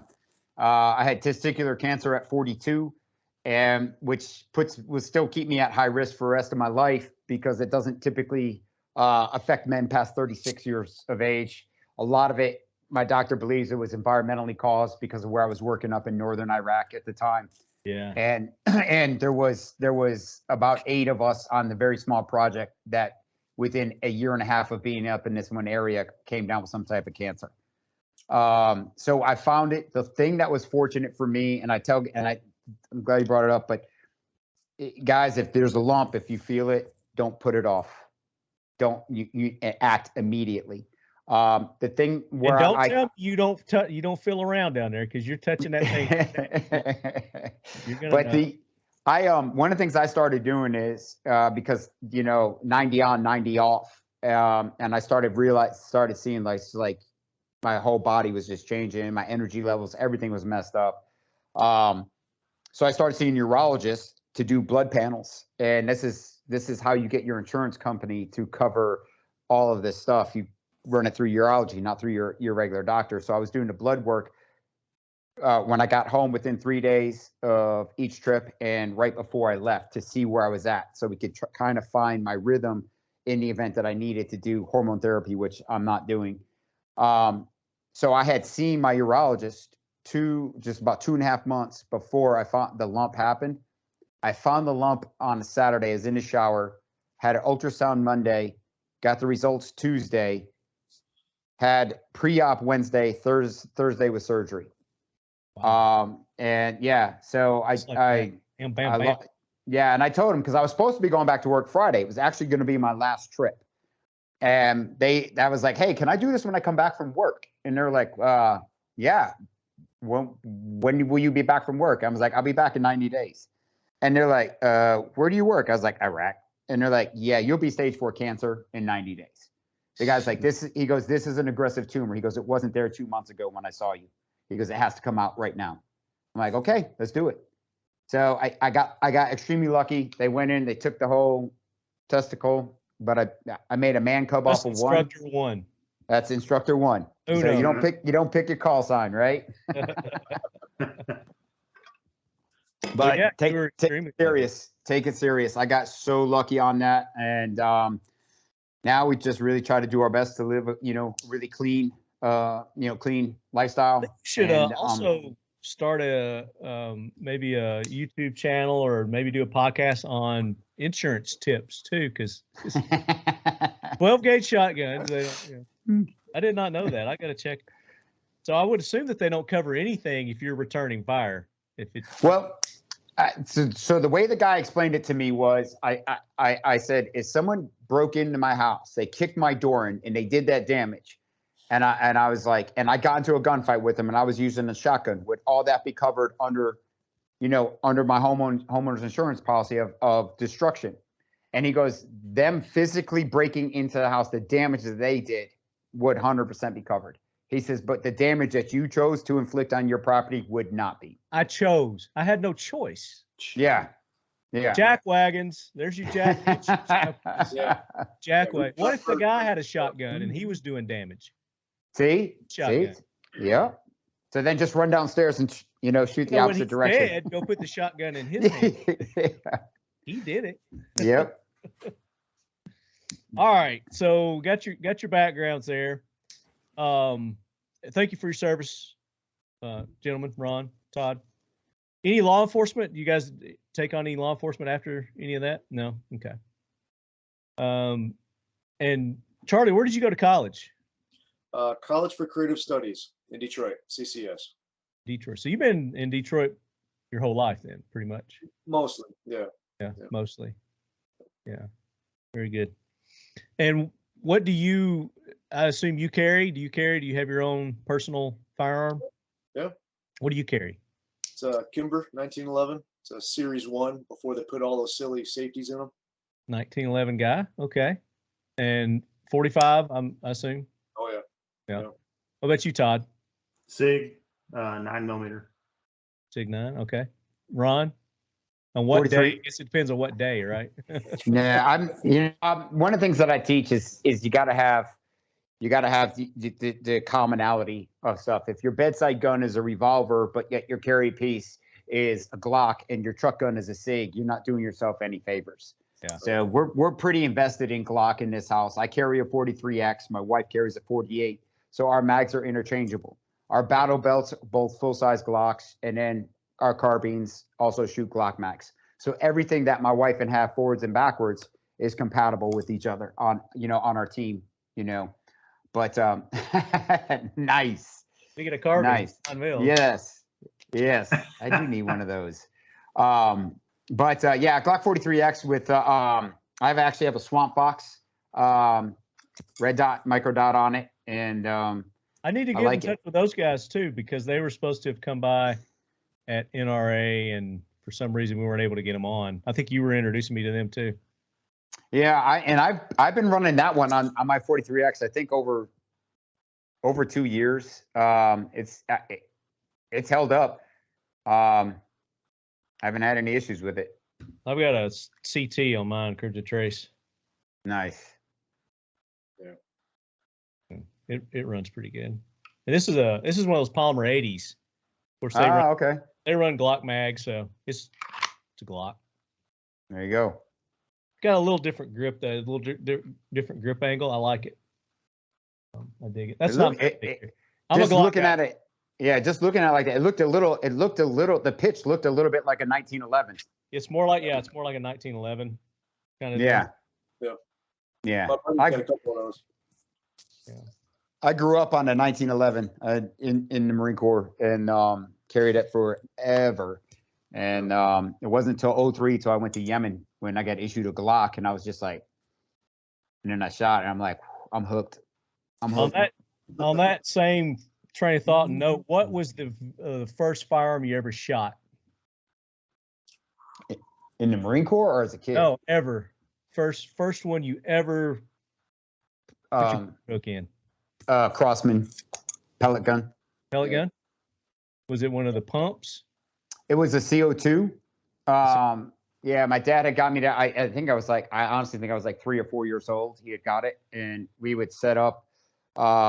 He would set up like Matchbox cars and models and stuff like that for me to have target practice with. We're shooting like 10 yards. I'm like 3 years old. He's holding me on the thing, and I'm sitting up there trying to aim in. But yeah, that was my first shooting experience. Yep. But, Benjamin Sheridan, same deal. Yeah. Yeah. Yep. But you, Todd? It was a shotgun, just an old hunting shotgun. I was out with my stepdad, and he was trying to teach me how to use it. Yeah. And do you guys still have those pellet guns and shotguns? Yep. I don't. But on the Sheridan pellet gun, my uncle used to have a Sheridan pellet gun, and he would take a match out of a book of matches, and you could put it and drop it in there, and that's what he'd fire off at me around the corner every once in a while. Matches? Would it ignite them? No, but it stung pretty good. Yeah, that would be funny. What was the first real gun that you shot? For me, it would have been the M16 when I was in the Marine Corps. Yeah. Me too. Yeah. Boot camp. So prior to that, you guys didn't have like hunting rifles or anything like that, and didn't hunt or? No. I've only been hunting 2 years, and I'm a bow hunter. I've recently gotten into it. Okay. So, yeah. What about you, Charlie? I want to say it was probably like a 16 gauge shotgun. Yeah. Over and under. Oh yeah. Yeah. That's a hell of a gun to be your first. Yeah. Yeah. Hunting's been in my family for a long time. Yeah. Yeah. Nice. All right. When it comes to pop culture, what is your go-to like movie or TV show, or maybe it's a book or music? What is your just old faithful all-time favorite? I'm old school hip hop. Old school hip hop. Big Daddy Kane, Run DMC, Eric B, KRS-One, Public Enemy. That's what I grew up with up in New England. And having a 5-year-old or a 6-year-old, I'm making sure that I'm giving him a proper music education. And yeah, that kid loves everything. How about you, Todd? Man, pop culture's throwing me off a little bit. I have 3 pretty solid movies that I watch. When I have change in my life, I like to watch Armageddon, Any Given Sunday, and then Remember the Titans. So Okay, those are like my 3 go-to movies. 2 football and 1 world-ending disaster movie. Any Given Sunday, that's a good movie. Al Pacino, is that the one? Yeah. Cameron Diaz, is it? Yep. That was a good one. I like that one. I like All the Right Moves, football movies. Yes. Remember that? You dumped garbage on my lawn. Absolutely.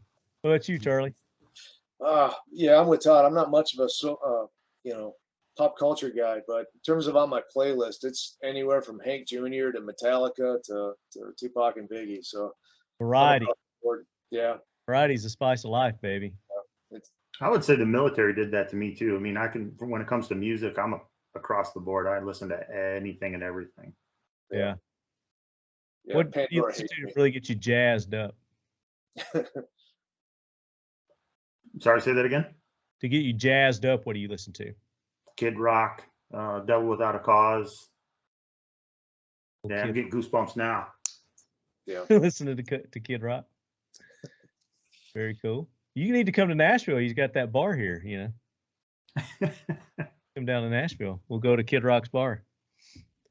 I like the old school Guns N' Roses too. Yeah, little hair bands. Yeah, a lot of jamming that while we were in squad base. Oh, I'll bet. So that's our pop culture. So you guys don't like get into the video games or any of that kind of stuff, I'm sure, probably. I don't know, being in the military, they have a lot of video games over there too for downtime. Yeah, was it like Rainbow Six was just sort of like first coming out when I was what was it? How old are you, in Todd? the 90s. I'll be 55 this year. Okay. So we're about the same age. Ron, how are you? I'll be 52 in August. Okay. What about you, Charlie? 40. You the babe of the group? I'm the baby. Yep. See, we got good diversity on the Valiant Dynamics team. There you go. What about what's the other guy?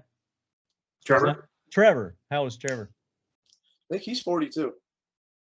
Yeah, let's say maybe probably 40. Yeah, he's maybe 40, younger than 45, I think. Yeah, I'm the youngest. That's all that matters. Has there been, and I assume that you guys have several firearms or have had several throughout the years. Has there been maybe a firearm or maybe a piece of kit or something maybe that you're a little bit ashamed to admit that you spent the money on? You know, like a High Point or I wouldn't, maybe a Desert Eagle or, you know. Not that bad. For me, it's, I'm always looking, like I say, I'll go to my grave not having found the perfect backpack, the perfect concealed carry holster, and a perfect sling. Well, I can take sling off that list. I'm constantly changing holsters. And I'm actually my new Victos sling bag. Victos makes the 3 sling bags. So I started with the small one. I was like, oh, I wore it for like 2 months. I got the middle one, the XL, and now I just ordered the bigger one. So I'm constantly changing bags. So Mission First just came out with a new line of bags. I need to look at that. I'll have to hook you up. Remind me. Yeah, but I'm not afraid to buy dumb shit. I will buy something to try it and just like, you know what, if there's value in it or something. What's the biggest disappointment? Maybe let me rephrase. What's the biggest disappointment that you had all these expectations for and it just didn't live up? I bought this thing called the John Wick holster, and I didn't even watch the video. I was like, they were like, this is the John Wick concealed carry holster. I was like, boom, order. I get it.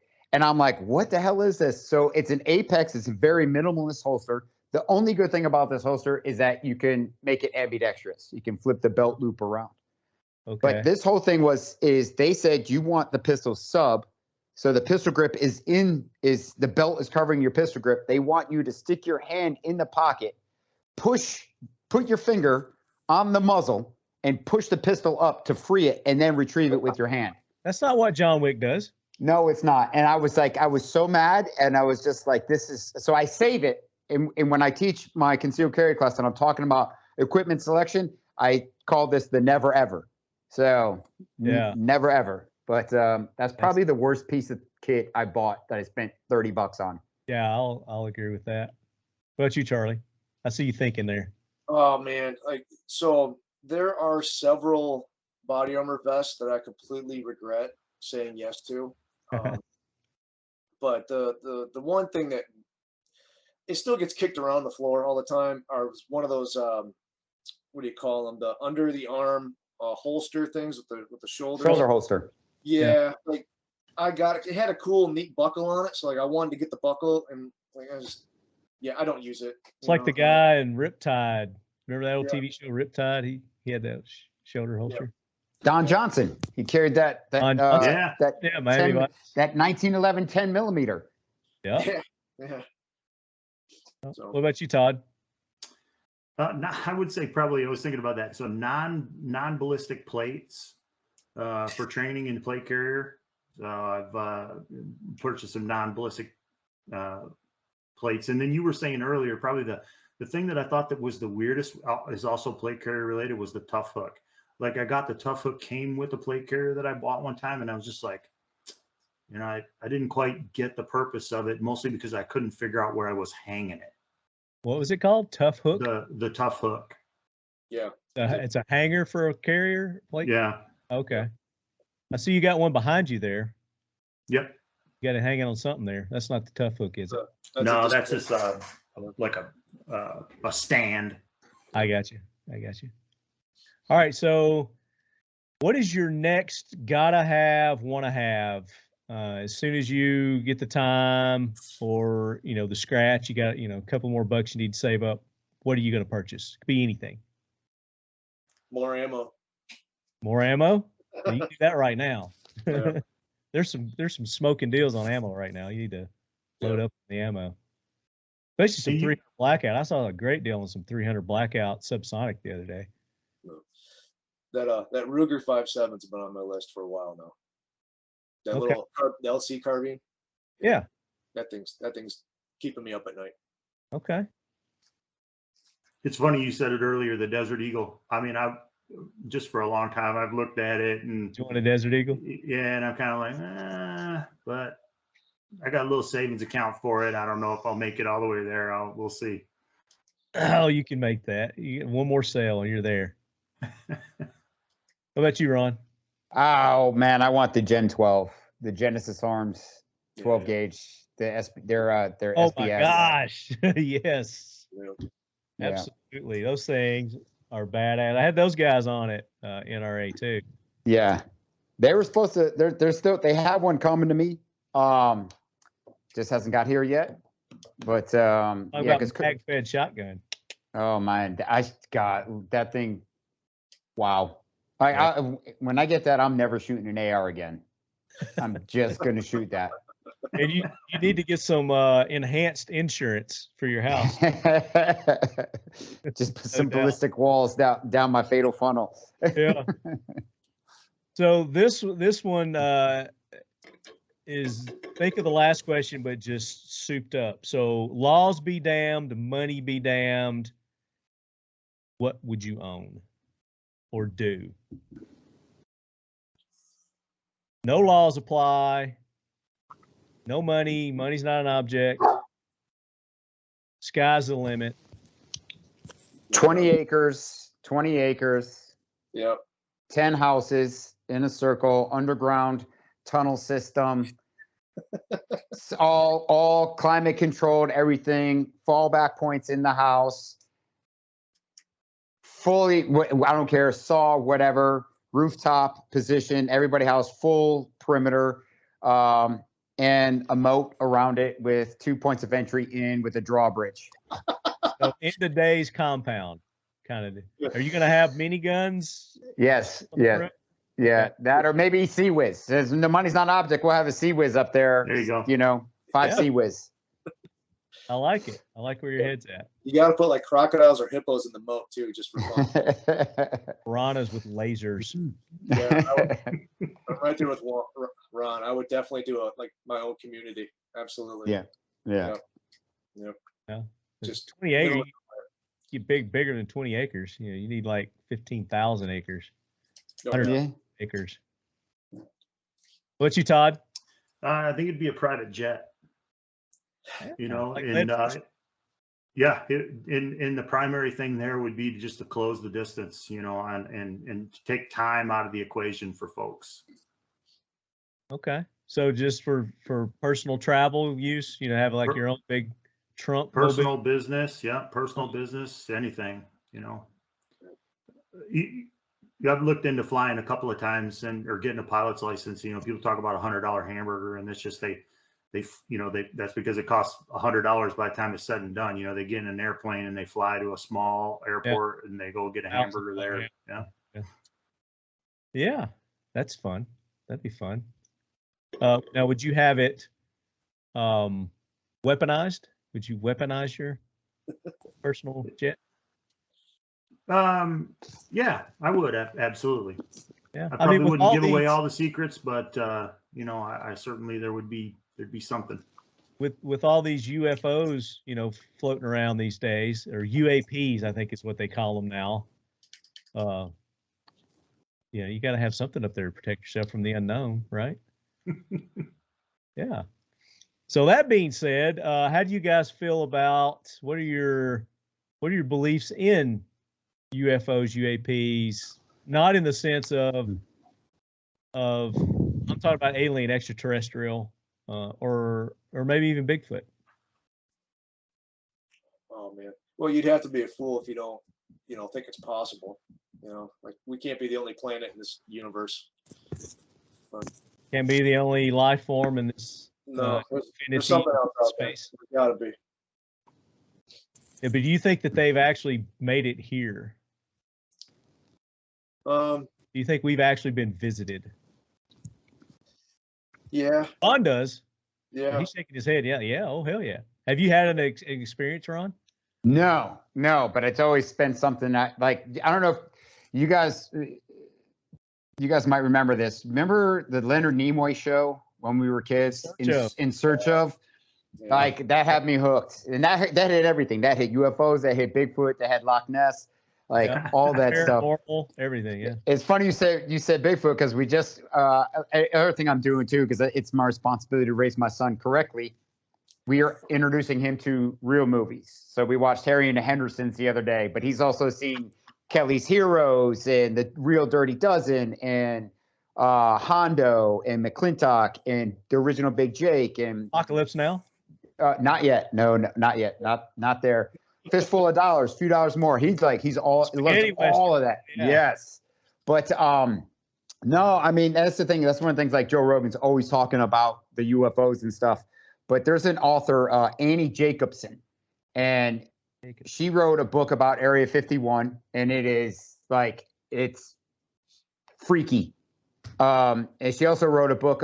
It's about the Surprise Vanish Kill, I think is what it's called, and it's about Ground Branch, and it focuses around. And he just passed away a couple months ago, Billy Wall. This dude has been in every single conflict from Korea all the way up. He was running operations at 85 years old. Like, this dude's insane. He's a MACV SAW guy. But so she's a research author, and she did this big book about Area 51.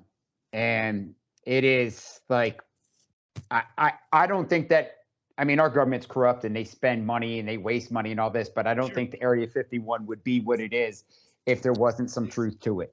Right. And I don't think it's just our government out there just doing experimental shit. I mean, I think with technology now the realm of possibility is going to be even more skewed than it's ever been with all this AI crap that's happening now. Yeah. So, I mean, I'm not saying that it didn't happen, because, like, hell, I mean, I wouldn't mind a Millennium Falcon jumping into hyperspace, flying around, like. You want to change your money be damned, laws be damned? You want to own the Millennium? I think so. Falcon. I think I want the Millennium Falcon. Yeah. Yes. I like and that. I want a set of Beskar armor. Yes. Absolutely. How about you, Todd? You like believing in I'm sort of a guy. I got to touch it. I got to feel it. I got to see it to know that it's there. But like Charlie, I do believe that the possibility exists for aliens, yeah. for extraterrestrial. Yeah. Yeah. I'm like you guys. I can't believe that, I can't believe that there's not another in all the billions of statistical possibilities, quadrillions. I mean, unfathomable amount that there's not some form. I mean, maybe not just like us, but some form that's out there. But I don't think anything's ever been here. I don't think that we've ever been visited. Although the ancient alien theory does hit home, quite a bit. That there's another planet that's in a larger orbit, that gets in our orbit every, millennial or something like that, and these people off jump their planet to our planet, kind of deal. I don't know. Yep. So, and then Bigfoot. What do you think about Bigfoot? I mean, I think there's something out there. There is a Bigfoot, so to speak. I like the idea of a Bigfoot, and I would go on a Bigfoot hunt to try to find one, not to kill them, but try to find one. Yeah. I mean, what if Bigfoot's awesome? What if it's just like chill? He's not a threat, He's a herbivore. He's just, well, I mean, he's like Harry and the Hendersons. Yes, exactly. But who is Bigfoot killed? Nobody that I know of. I mean, I haven't heard any reports of people getting murdered by Bigfoot. Yeah. Nope. My kids are huge Bigfoot fans. They watch all the Discovery Channel, like Bigfoot hunters and expedition stuff, like religiously, right? And it's just it's a wonder why they haven't come across like a set of Bigfoot bones, So yeah, but or scat something. Yeah. It's always. It's just like UFOs. It's always, well, we don't know for sure. There's question, they're stout, kind of. All right. Next question. This is our last question. If you could spend the day at the range with anyone or any group of people, whether they're fictional, dead, still alive, who would you like to spend the day at the range with? Start with Charlie. Founding fathers all day long. Ooh, okay. Yeah. Shoot the shit with them all day long. Absolutely. Say, what did you actually mean here? By founding fathers? Yeah, our founding, when they did the Constitution, and all that. Everyone who signed the Declaration, I'd have them all pop down. Off a few rounds, ask them some questions on that. Yeah. Yep. Explain to them how the world is, what happened, all that stuff, and just get their opinion on everything. Yep. Very cool. Todd. Could be fictional too. You get fictional, yeah. Dead, alive.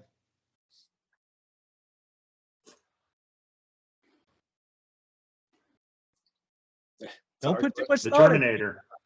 The Terminator. Okay, like which the T-800 or T-2000? I don't know what numbers they are. But. Whatever the old school. The original. The original Terminator. Now, would you want the Terminator and Arnold?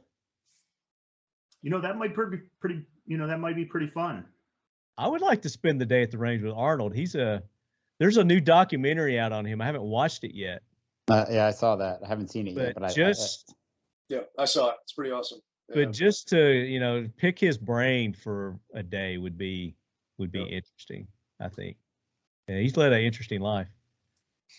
How about you, Ron? It's like I'm kind of torn. I'd like to take all of the 80s movies with all of the non-reloading and the non-aiming and teach them or teach the entire cast of The Walking Dead that you don't just walk around and you're getting headshots. Yeah. But, you turn your optic this way and not that way. Yeah. But I think if we want to look at like that would be cool, but I think it would be really neat to sit down with some World War II, Iwo Jima, island hopping Marines like John Basilone, and and just like just to hang out. I mean, that dude picked a machine gun up with bare hands and melted his hands to got 2 medals of honor. Like, insane, you know, just like, so just going back into some history with some dudes like that, and you know, sitting on the range with them or just even just chatting, you know, like, because you got to think, like, I look at that as, you know, in the lineage, in the Marine Corps, our lineage and our history is something that we pride ourselves on, you know, on our foundation. And I look back at, I was in the Marine Corps 9 months, and I went to the Gulf War, and I had minimalist training from boot camp, and I'm in a war. So in my mind, I was going into like Vietnam in the desert, you know, at 18, 19 years old. And then as I earned my way into the reconnaissance community, it's like, I'm like, I did that, and I went to like we did in '93. We did a deployment. We were in Somalia, and the stuff we were doing in Somalia, I was like, I tell these guys now about it. I was like, yeah, there was no body armor. We're in chocolate chip camis, green jungle boots, green deuce gear, M16A2, 18-inch barrels, and we're rolling up in a thin-skin Humvee, kicking in the door, grabbing a dude, snatching him, throwing him in the back of the truck, and then rolling out.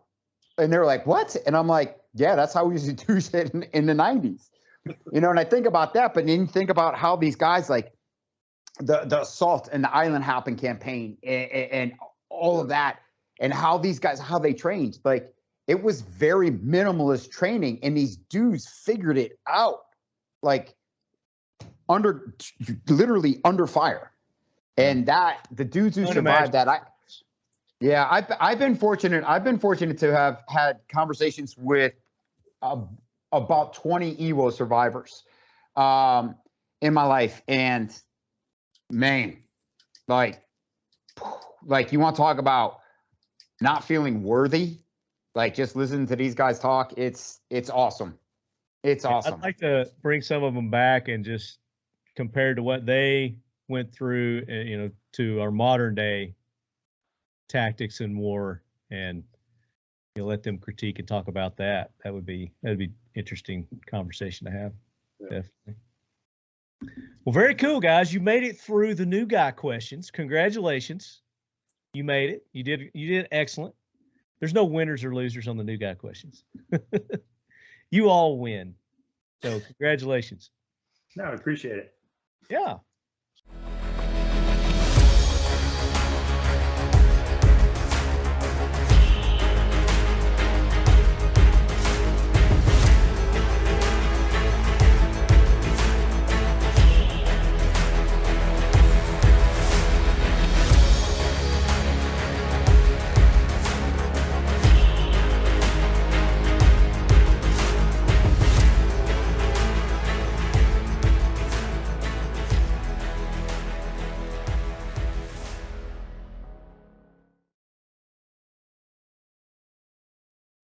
So our audience has had an opportunity to get to know you guys a little bit better. Is there anything else that you'd like them to know about your companies before we sign off here? No, we're just getting started. Yeah, you guys are new on the scene. Yeah. Yeah, I think probably the most important part for us is, you know, we put thought into it. We look at the data. You know, Ron said something about using data earlier when he was talking about the Mantis system, right? Using that data and trusting the data. So that's what we like to do. We like to listen to the customer. We like to use the data and make decisions based off of what that data tells us and the customers are telling us. Yeah. So if there's one thing that we learned, and that would be listen to the data. Yeah. Very cool. And again, it's Valiant-Dynamics.com or just ValiantDynamics.com.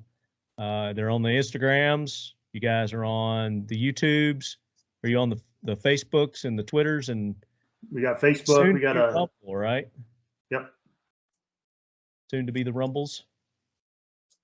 And Ron, Ryker USA. We're going to keep driving forward. I would like to say that try new things. Think, if you have an idea, talk to somebody, reach out. If there's something that you want to collaborate with us or another company, you should reach out to them. We've had a couple people. That's how we invented one of our products, was through somebody who sent us a prototype, and we're like, this is awesome. The other thing too, I think that we can do, and I've been doing it with the Valiant guys, is the co-branding, is trying to maximize effects on target. So being a breacher, you'd want to have the maximum effects on target with the least amount of explosives needed. So co-branding gives us that. It's a guerrilla type marketing, and if you can get 3-4 brands to come together in unison and represent each other independently, then all we're doing is helping our community. Yes. Yes. Yep. So we're going to keep moving forward. We're going to be adding some new stuff coming up. We're going to be getting, not changing directions, but adding into what we're doing now. And we're going to continue to look for great companies to support and work with. And I'm going to keep using my EvolvRs and spreading the word about that. Yeah. And as you guys, evolve and you got new products, you got new services that you come out with, get in touch with us. We're happy to spread the word here. Spread it to the Leadhead Brigade. They love hearing about new stuff. We love innovative companies. We love seeing new innovative products. They don't always all hit the mark, but everybody's different. Yes. So everybody's got different needs. So you never know what's gonna click, what somebody might need. So keep in touch with us, and if there's any connections that we can make, through our connections, be happy to make those introductions and those connections as well. That's what we do. We've been a part of many successful collaborations between companies. So that being said, go and support those that make this show possible. We talked about Mission First Tactical and all the awesome things they're doing. Leadhead, 20% off. Seal One, use their products to clean your firearms, keep them protected from smoking. And they've got the new kits now, the new cleaning rod kits that they just came out with. So you can go there and get probably one of the best cleaning rod kits on the market at seal1.com. And that code Leadhead works for 25% off any of their products there. Factory 47 for any of our AK-47 or our AK Corner logoed items, our hats, our shirts, our hoodies, our Lettys. I don't have my Letty, but Ton Jones, I just sent him one. So you guys can go to his Instagram page. He just made a post on the one I sent him. You'll be jealous. Use the code Leadhead. You're going to get 10% off at Factory 47. Defiant Munitions, you want some good high-quality ammunition. Defiant Munitions, use the code all caps Leadhead. You get 10% off. They've got some great lever action ammo there, pistol ammo, rifle ammo. I use their AK ammo, really like it. Medicine in Bad Places. If you guys need to put together your medical kits for your EDC carry, your truck kits, your home kits, they've got full kits. They've got piece it together items there, tourniquets, everything you need for all your medical needs. You go to Medicine in Bad Places, Leadhead 20, you get 20% off Medicine in Bad Places. And then, of course, our good buddies at Keltec, anything but their weapons, you can use the code Leadhead, and you can get 15% off of Keltec. Any of their accessories for their firearms, their kit, their gear, anything but the firearms at Keltec. And we've still got that big giveaway from Keltec coming up. We had to push it. It's not going to happen in July, so we're looking at August or September. And it's going to be a big 3-gun giveaway with them. And we got about 10 other companies that are going to be involved with that. One person is going to win everything. And it's all going to be stuffed in a Kraken case. Have you guys seen the Kraken cases yet? I think I showed it to you at NRA, Ron. It's got that memory foam. Yeah. So they've got a rifle case out now, big double stacker rifle case that's got their memory foam in it. And we're going to stuff it with pistol, rifle, shotgun, optics, lights, ear pro, eye pro, ammunition. It's going to be awesome. So we got that giveaway coming up. So stay tuned. We'll have more details for that giveaway as it develops. And then, of course, if you listen to the last AK Corner, we've got that Kopis 22 silencer that we're giving away from Aklys Defense. And you got to go listen to the last AK Corner. We did Romanian AKs on the last AK Corner. And Joe, out of the blue, said he wanted to give away one of these Kopis 22 rimfire silencers. And all the instructions are in that episode. There's a trivia question that we ask in that episode. So you got to go back and listen to that episode and do all the things that we tell you to do to be eligible to win this 22 LR can from Aklys Defense. That's going to be an awesome giveaway. That's going to happen on the next AK Corner. We're going to give that away. So you've got until July 15th or so. So hurry up, get it done. Get your well, I can't tell you what you got to do. You got to go listen. So, can't tell you. You got to go listen to that episode to find out what you got to do.